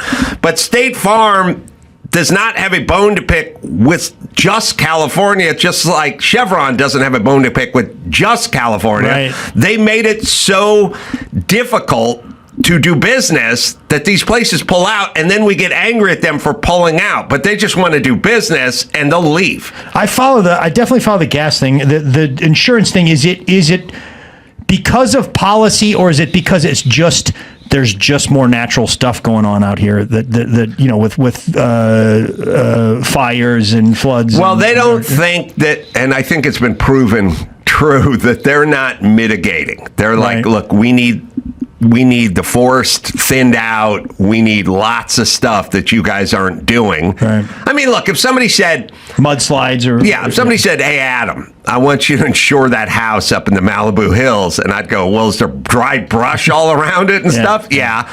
Well, why don't they clear the brush? Well, there's the milk thistle. It's in danger. I see what you're saying. And I'd go, huh? And they go, well, what about the water? And they go, the Delta smelt's an issue. I'd go, okay, but I'm not going to insure the house then if you're not going to do this, because if it burns down, then I'm on the hook for $4 million. So I'm not. I see what you're saying. I'm not doing it, or I'll just charge $100,000 a month. Yeah, just fix it, because they want to do business. I mean, every business builders want to build, insurers want to insure, and they do. Oil companies want to sell oil. Well, about the oil, is the refinement process overregulated so they cannot refine it here in the state? But they do refine. Isn't all that stuff in we make it onerous. We just chased out Valero. We chase people out because we make it too difficult. Gotcha. By the way, somehow California is in charge of the global environment.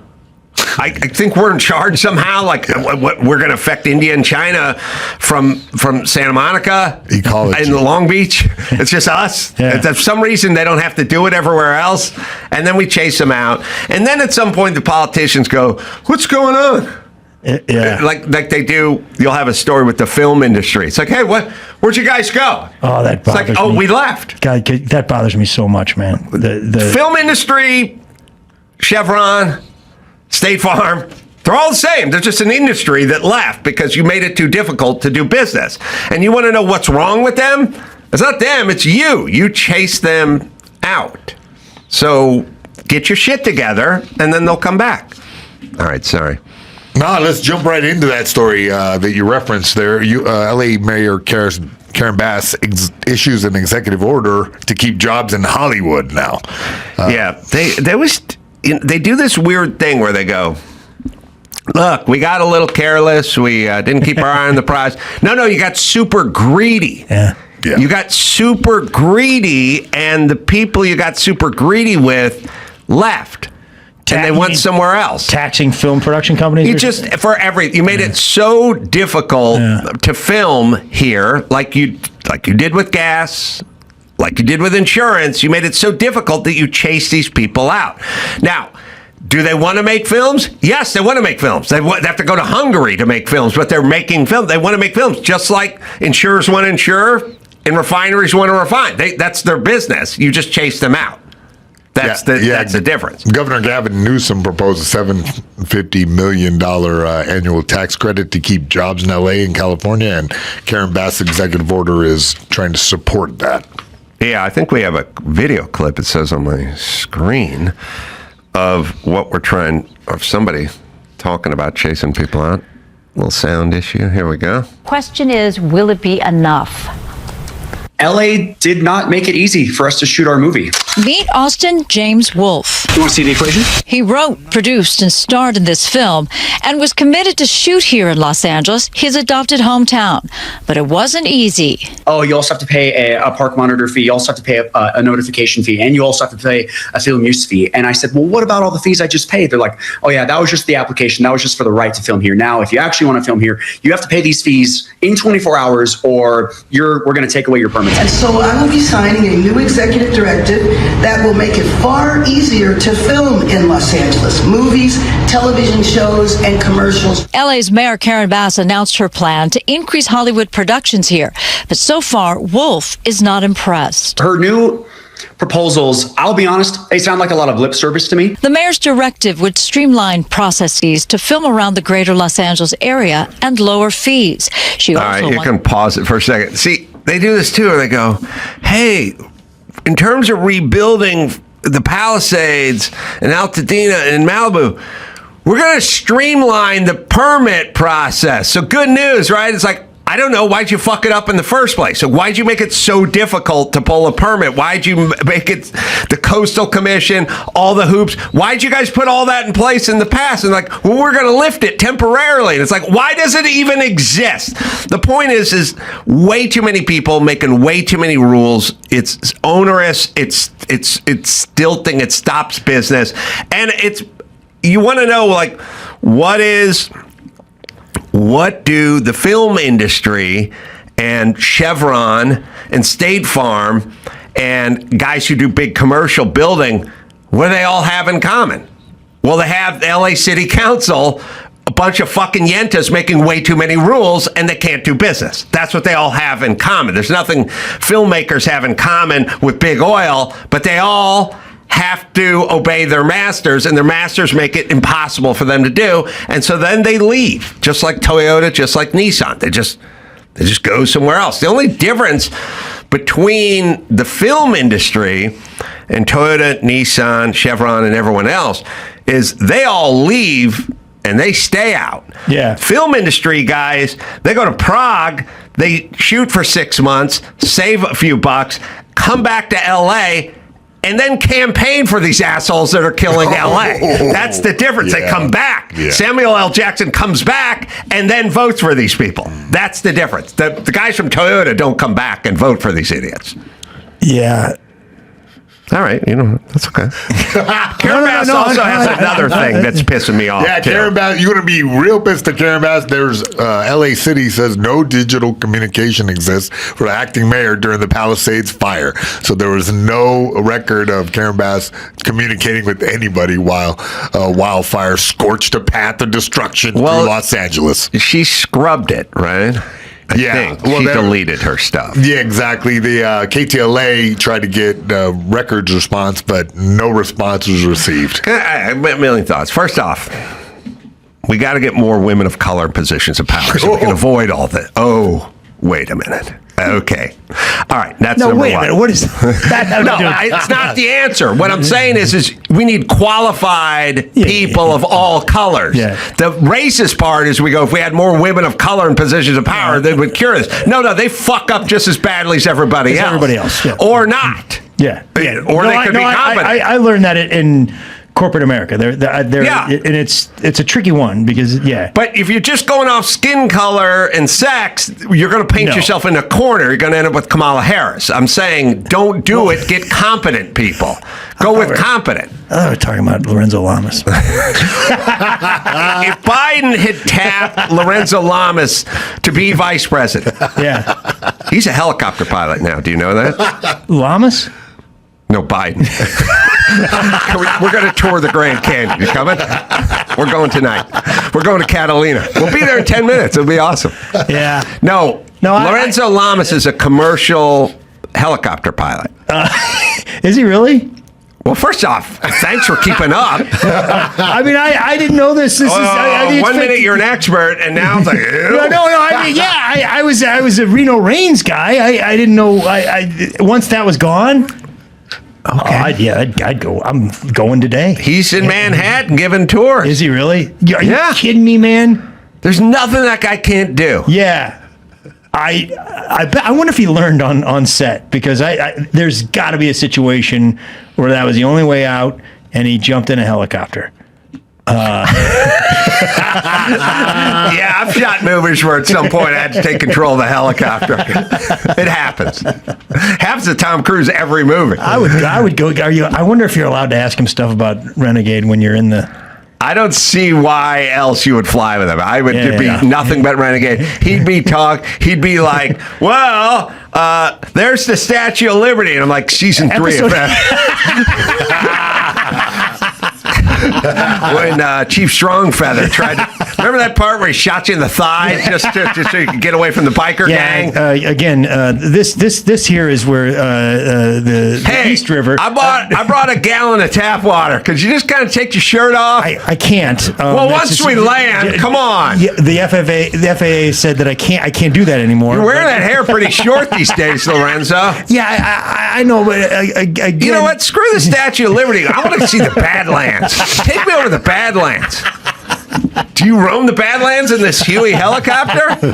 Sir, you paid to see I the can't island hear of you with your shirt on. Staten Island is right over there. And oh, yeah, but where's the Indian guy? All right. Where else we got? Oh, Karen. Yeah, they deleted.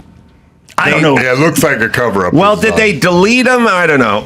Didn't we hear on the news? I swear I heard some of these emails and communications, text between her and her staff on news programs last month. Her and the deputy mayor, I think the story was, deleted these things. Yeah, but if there were no communications, then her staff didn't do their job and reach out to her while she was in Ghana saying, hey, by the way, LA is burning down. She deleted shit. The point is that she's as bad as everybody else. That's my whole point. Yeah. And she does a lot of stuff where, like, she's walking out to the car and people are like, mayor, and she's like, it's like, hey, bitch, if you're the mayor, sorry, you're going to have to talk. You can't do a talk to the hand thing. Like, there's questions. Everything's burned down. I don't want any elected official doing the no comment. Like, no, it's all comments with you. You run the city. We had a video where she was sitting still. Look, if someone comes into your home on a Sunday and you're in your bathrobe, then no comment. Right, but if you're out during workday, the weekday and work days, and you're doing official business, then you should have to talk to people about things. During the tragedy this happened? She doesn't talk to any. No, a lot of officials are like, I'm not talking to you. It's like, oh, okay, but you're the mayor and people live in the city and then you got elected and then everything burned down. So I think you should answer questions. How about that? Although, when you delete stuff and you're in Ghana and you fucked up, then maybe don't want to answer questions, is basically what I'm saying. She's a shitty mayor. We should have got Caruso in there. I can't speak on Would have been great. She's horrible. She's incompetent. Kamala. Kamala's an idiot, though. No, that's the problem. She was all right. No, she's not well, then sit down and do an interview. Just sit down. Do long form. Yeah, there was that. Yeah. Yeah, she's not competent. But it's their fault. They could have got Lorenzo Lamas. Lamas would... yeah. I would have voted... For the ticket of Biden Lamas ticket, I would have voted for. And Lamas, you can ask him whatever you want. I have a feeling. Open book, open book. Yeah, wearing a 3-piece suit with the sleeves missing. You know what I mean? Yeah. Staring down dignitaries from other states. Yeah, by the way, Putin, he would have put him in his fucking place. Oh yeah, he would have. Yeah. Oh yeah. Boots, pull up on a hog. All right, one more half a question. It still looks good, though, man. All right, Lorenzo Lamas. Chopper pilot looks good. Did you see? There's footage. There was like Celebrity Circus or Celebrity Stunt Night or whatever, they do those things in the 80s or the 90s or something. Like, he jumped a motorcycle. Oh yeah, I remember that. Yeah. Lorenzo, what can he do? That's amazing. Lorenzo jumped. Does his own stunts? Well, in this particular case, that was the show. He's jumping a motorcycle. And I think he made the jump pretty good. When he got off the bike, he ate shit. Oh, really? Well, there was something about the ramp that was a little slippery, or he was wearing boots or something. I don't know. There's some footage. I think it was all that water he was pulling off. Somebody doused himself with a gallon of Sunny D before he hit that ramp. Is that tangerine juice in there? I'll tell you, and I may not be at liberty to say, there wasn't a whole lot of juice in there. Yeah, that's what I'm saying. I try to stay away from stuff that says either drink or punch. That usually means there's something else in there. We had Citrus Hill also, which was orange juice. It was 100% orange juice.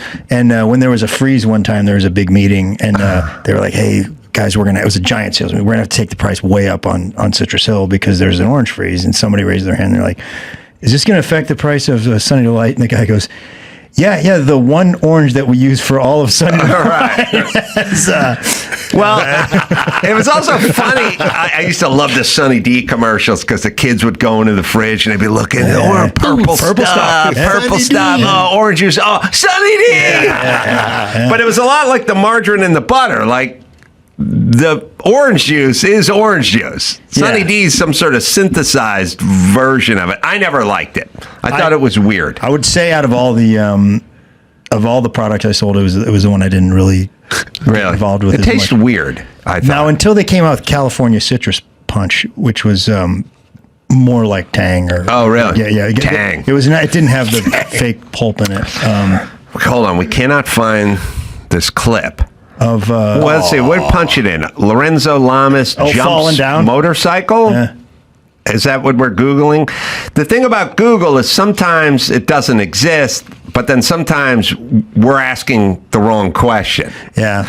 So you put in Lorenzo Lamas jumps motorcycle TV show or something like that, right? If you do that, it's probably on the internet somewhere because I've seen it before. But people will sometimes they'll get their wires crossed and type in the wrong thing. Yeah. Tell me what we're typing in, what comes up, Dawson. I don't know. I can't read it from here. We're typing in exactly what you're saying. Oh, okay. Yeah, I'm looking for it on Reddit because people are asking for it. Damn right they are. And nobody, it's not, I can't find it. So somebody scrubbed it. So you Google in Lorenzo Lamas motorcycle jump, celebrity stunts. Yeah, nothing. We're doing it backwards. Scrubbed.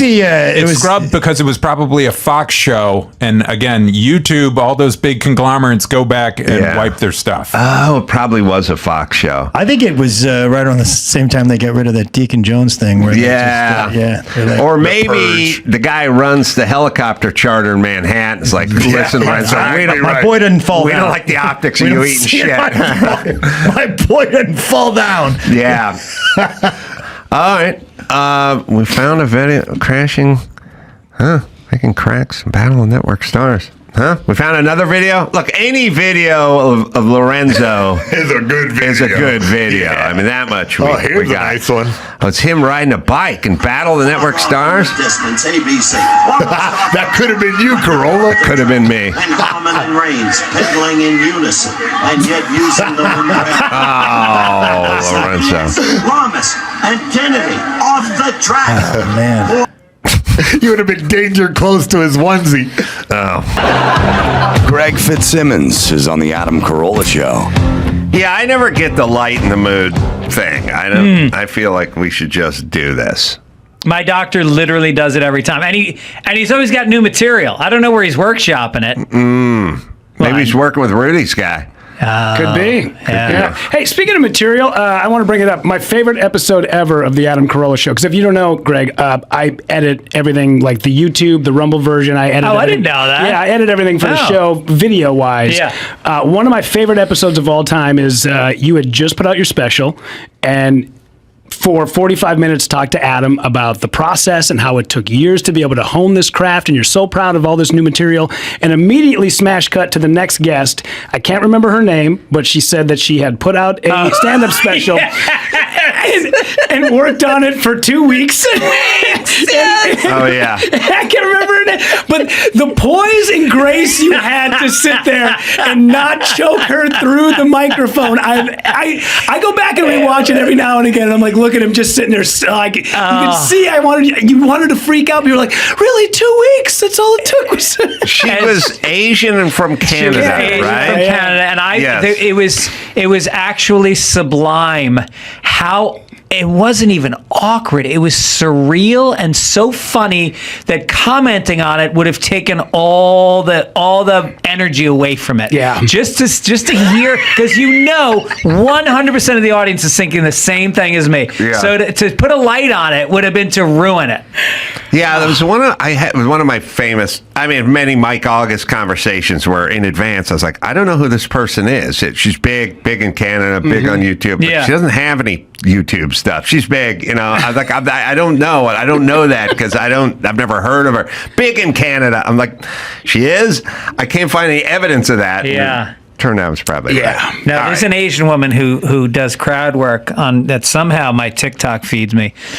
And I'm obsessed because I literally watch it and then I go, all right, I'm not sure in the schematic of that interaction where the joke was even supposed to be. I don't know what and she puts them up and she's bombing and she's getting 50,000 likes. Yeah. And is it she's because a hot Asian she's girl. bombing? Oh, it's because she's a hot Asian girl? There's always that.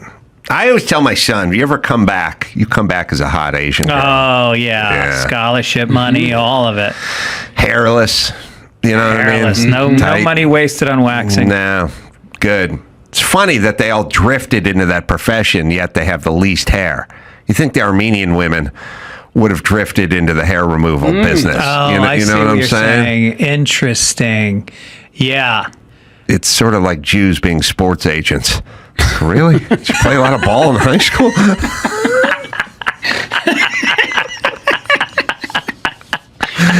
Just don't see that. Like, when my playing days were over, I hung up the yarmulke and the cleats.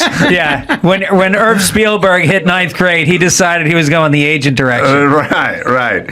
He traded in his elbow pads for an attaché case and some wingtips. That's hilarious. All right, what do you got, Rudy? All right, so the Los Angeles Innocence Project filed a lengthy petition late last week claiming to have uncovered evidence that Scott Peterson, convicted of killing his wife, Lacey Peterson, and her unborn son, Connor, is not guilty. Attorneys for Peterson are claiming that the case against him was entirely circumstantial and that the petition filed with the California Court of Appeals shows issues with the police investigation and that prosecutors withheld critical information during this extremely high-profile trial. It's got to be weird for the Innocence Project to go, look, we're going to shift gears here a little bit. We're going to shake it up. We're going to try to get a good-looking white guy out for a change. Oh, my God. We're going to really mix things up. This will be our affirmative action. Like, this will be our DEI project. Let's do a white guy who's good-looking. Yeah, Mark Garrigus got in on it, too. He said that the latest legal attempts hope to vindicate his former client. He said he thinks that he was convicted because of what he calls the he didn't act right evidence, and to me that's not evidence at all because there's no playbook for how you should act when your pregnant wife goes missing. Did you guys watch the documentary about Scott Peterson? I watched a few episodes. Yeah, it's pretty damning after you watch it. I mean, they make it in a way where you go, there's no way that this guy is not guilty. So, let me say the greatest pleasure of my life is Mark was a neighbor for a while, a very good friend, and I would tell him every once in a while, we're watching football on Sunday, drinking some beers with the guys and over at the new warehouse or whatever. I go, you should come by, like in the neighborhood. But anyway, we were like sitting around with some of my headier friends who are very smart and well-read, and they watch all the docs, and they're arguing about Scott Peterson, and he's guilty, and somebody turns to me and goes, your boy Garrigus thinks he's not guilty. He goes, how's that even possible? That guy thinks he's not. Does he really think he's not guilty? Is he just putting up a front? And I go, hold on. And I call Mark, and I go, hey, man, we're watching football. You around? He goes, yeah, I'm in the neighborhood somewhere. I go, why don't you come over? He goes, okay. Like 40 minutes later, Mark Garrigus comes walking in and sits down to like 12 angry drunk men, and Kevin Hench is yelling at him, what? And Garrigus is like firing back, and then another guy's got a question on the other end, and I'm just drinking a beer and just going, this is the... I made this. I created this. It's alive. It's alive. Mark will do it. He doesn't give a shit. He's having fun. They're arguing back and forth, but it was perfect timing. So, yeah. No, I mean, the one thing I remember is he drove his boat in that area that the body was found, like the day after she disappeared. Yeah, and it was spotted while investigators were doing like I don't know what you want to call it, like a deep sea dredge while they were looking for the body. Apparently, he was seen standing on the lakeshore watching them do this. Can we make a Peterson-Menendez rule, which is... Okay, let's really just break it down. Society and then sort of personally. greatest fear. Greatest fear is you're standing waiting for the subway and a guy just shoves you from behind onto the tracks. Yes. Okay, that's the greatest, right? Or there's like film of some guy who's a municipal worker, like working in, I don't know, Huntington Beach or something. Some homeless guy just comes behind him with a chain, whacks him on the head, hits his head, critical or dead. I mean, random, senseless is at the top of everyone's list, right? Yeah. And for your kids, you know, your daughter's jogging in the park and some guy comes out of the bushes, right? I mean, random, senseless. Okay, that's number one. Then, like, lower tier is like sort of carjacked. Like, I don't want to be carjacked, but at least a guy wants something. You know what I mean? Like, I'll just give him my car and a cell phone and hopefully I can leave unscathed, you know? And then at some point, lower stuff is, you know, the guy ripped off my stereo or something. But it's mostly random, senseless. Like, nobody wants to be a part of that. But if you kill your parents or you kill your wife, I'm not really involved with this. Like, that's not me. I can wait on a subway platform, and I could have the Menendez brothers to my right and Scott Peterson to my left, and we'd probably have a good conversation. You're saying if we don't put them away, they're not repeat offenders. I'm saying, I bet if I was standing next to the Menendez brothers and Scott Peterson waiting for the train of life, and I started to walk on and my wallet fell out, I bet one of them would pick it up and go, "Hey, dropped your wallet." Yeah. He's not going to rape your daughter jogging in the park. He's not going upside the utility guy's head from behind with the machete. They killed the wife. Okay, I'm not saying she had it coming, but she's gone. And the parents, they killed the parents. I'm not saying they had it coming, but they're gone. But that's under their roof. They seem satiated by that. Not only that, but what do they got with me? What they got with my kids? What they got with you? You know what I'm saying? Yeah. Those people can be released into society sooner than rando killing spree people can, because there are no bounds to them. These people are motivated. OJ never killed again. If he even did the first one. Right. Agreed. Right. If he did, it'd be a good name for a book. He never did it again because he didn't have a beef with anybody else. You know what I mean? Until those guys ripped off his jerseys in Vegas and signed footballs. But I mean, it's right.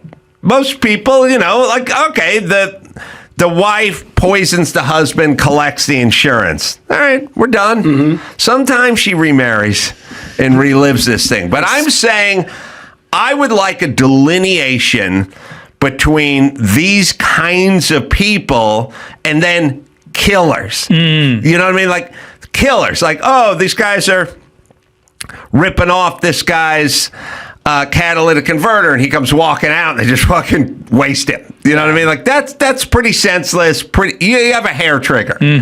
If Scott Peterson was ripping off your catalytic converter, which I don't even know if he would do at this point, but if he was, he wouldn't waste you when you walked out. He'd probably run. Yeah. You know, that's what I'm saying. A delineation between those who are dangerous to us, the public, and by the way, it's a two-way street. Like if a guy gets caught whacking people in the head randomly over and over again, he's been arrested 81 times, go ahead and keep that guy in. Yeah. That guy's running around just punching people from behind.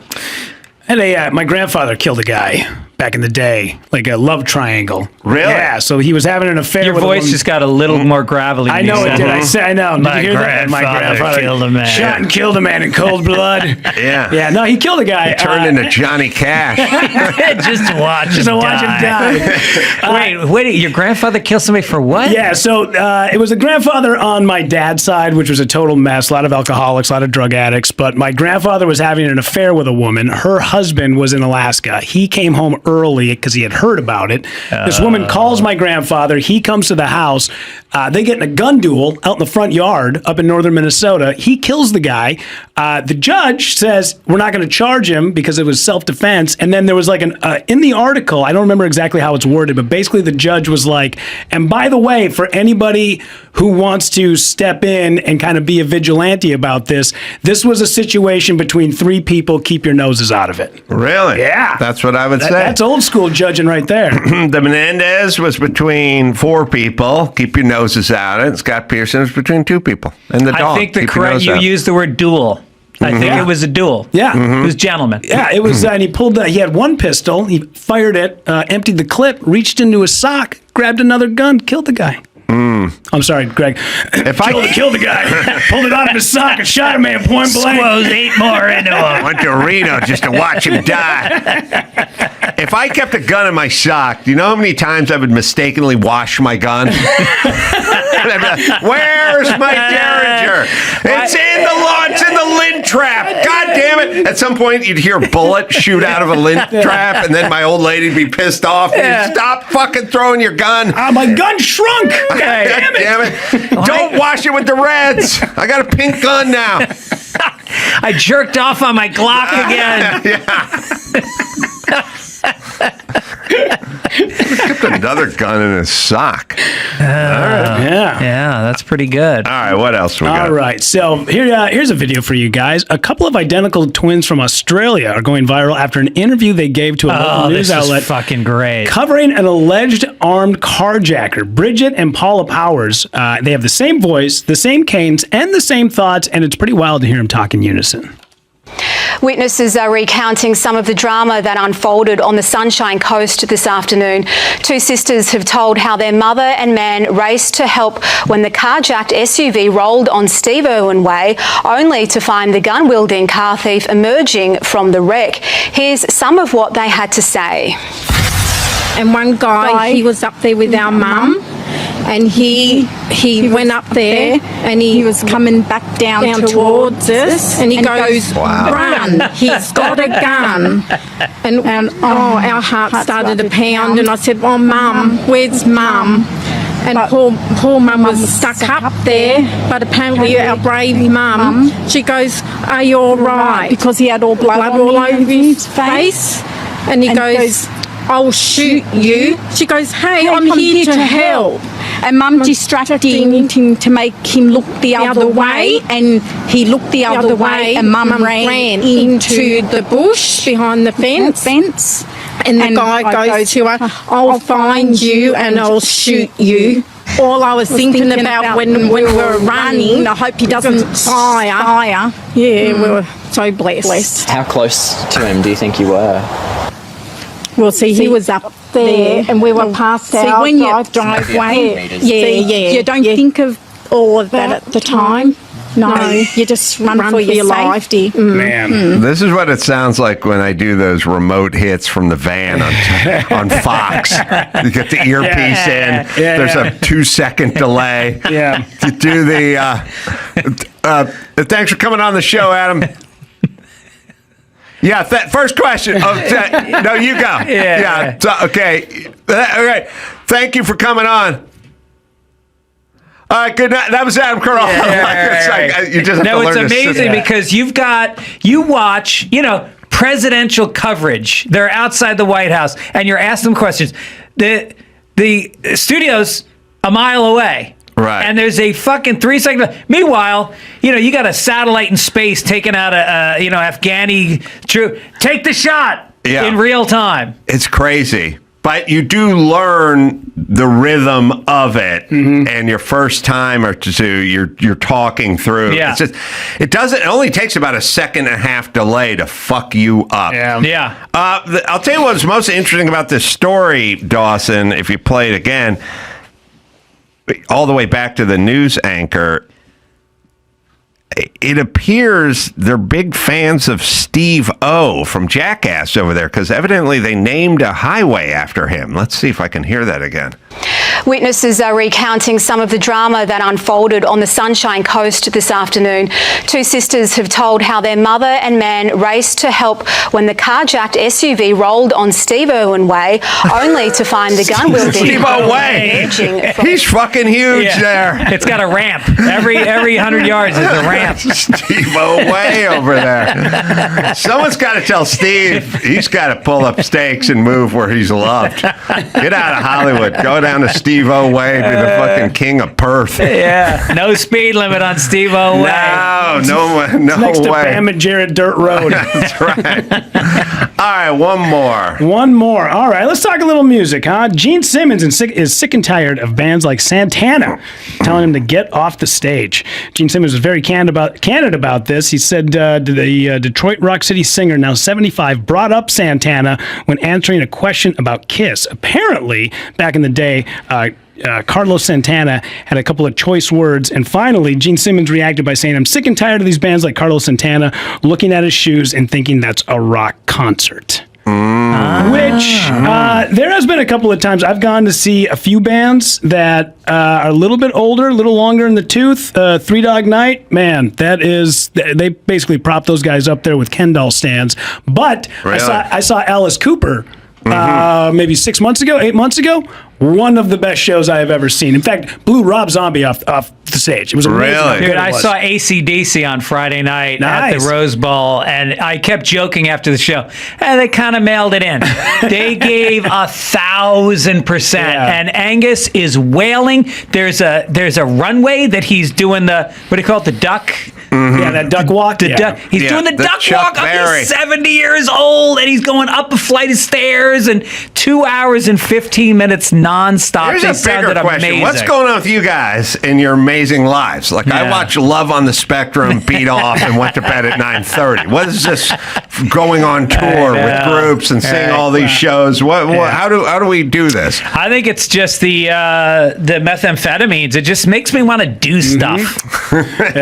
Well, it's really weird because it's sad because, like, I love Three Dog Night and I hate Alice Cooper, but then you're like, I saw Three Dog Night, but Alice Cooper puts on a show, and I was like, oh, man. But no, still great musicians. It's just, it's sad to see them up there because they do have to they play 4 or 5 songs, and then all of a sudden, like, a couple other guys come out and play instruments, and then they drift off into the shadows, and then they come back. So they're definitely neat, but, still good, tight. They there's a video of Smokey Robinson coming out on stage, and every time I'm working a casino, there's always a poster up that Smokey's coming next month, and he's got to have more money than God.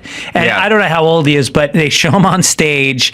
The microphone is around his navel, and his mouth is really not moving at all. And the lyrics are coming out loud and clear. Oh, yeah. Shuffling across the stage. Yeah, I think Frankie Valli sort of the king of that one. I've seen that. A lot of those. But and then you kind of wonder, like, there's a lot of who's making him do this. I don't know. I had an old dad. I couldn't get him to do shit. Like, if I would have said, hey, Jim, get on your feet and go out and make me some money on stage. He'd be like, fuck you, buy me another trumpet. I'm drinking this Ensure. Like, I don't know. Fitzdog, do you think like when you're 89, people are going to be like, you got to hit the road. You're going to be like, I can't think straight. Go out on stage. Push him out there. My kids are going to need me to. They're going to need that. At this rate. For sure. Sound crystal clear up there, too. Yeah. Now, I like to wrap it up in about 5 years. I've worked my ass off since I was in college. I've been doing stand-up 6 nights a week for 36 years, on the road, doing podcasts. I feel like I want to be young enough to enjoy. I got a lot of interests. There's a lot. I want to go see AC/DC more. I want to see concerts. I want to fucking travel. Enough. I made my point. I crawled my way to the middle. How many people can say Planted that? your flag. Yeah. Squarely on the prime meridian. I don't know what the globe of comedy. The top half of the ladder, it's too far to fall. I like right in the middle. Yeah. And that's where I'm going to dismount. Yeah, people start pulling up old tweets and catching. I guess what it is can you take a piss somewhere in public, outdoors, and not have it end up somewhere? Yeah. So what I'm saying is Dave Chappelle can't pull his dick out when he's on a walk and just start pissing on somebody's ivy because someone's Ring doorbell will spot it. It's going to end up on TMZ. He couldn't do that. Fitzdog probably could unless there was a big fan. in that house with the Ring doorbell, then they might. I could probably pull it off depending on what neighborhood I was in, you know, but you never quite know. But you want enough anonymity for people just not to really care. Can you have a one-night stand on the road? Oh, right. You know? Right. Or are you going to get held up for money afterwards? Right. I'm in and out. Well, we're going to find out. Greg Fitzsimmons, when he goes through Green Bay. That's right.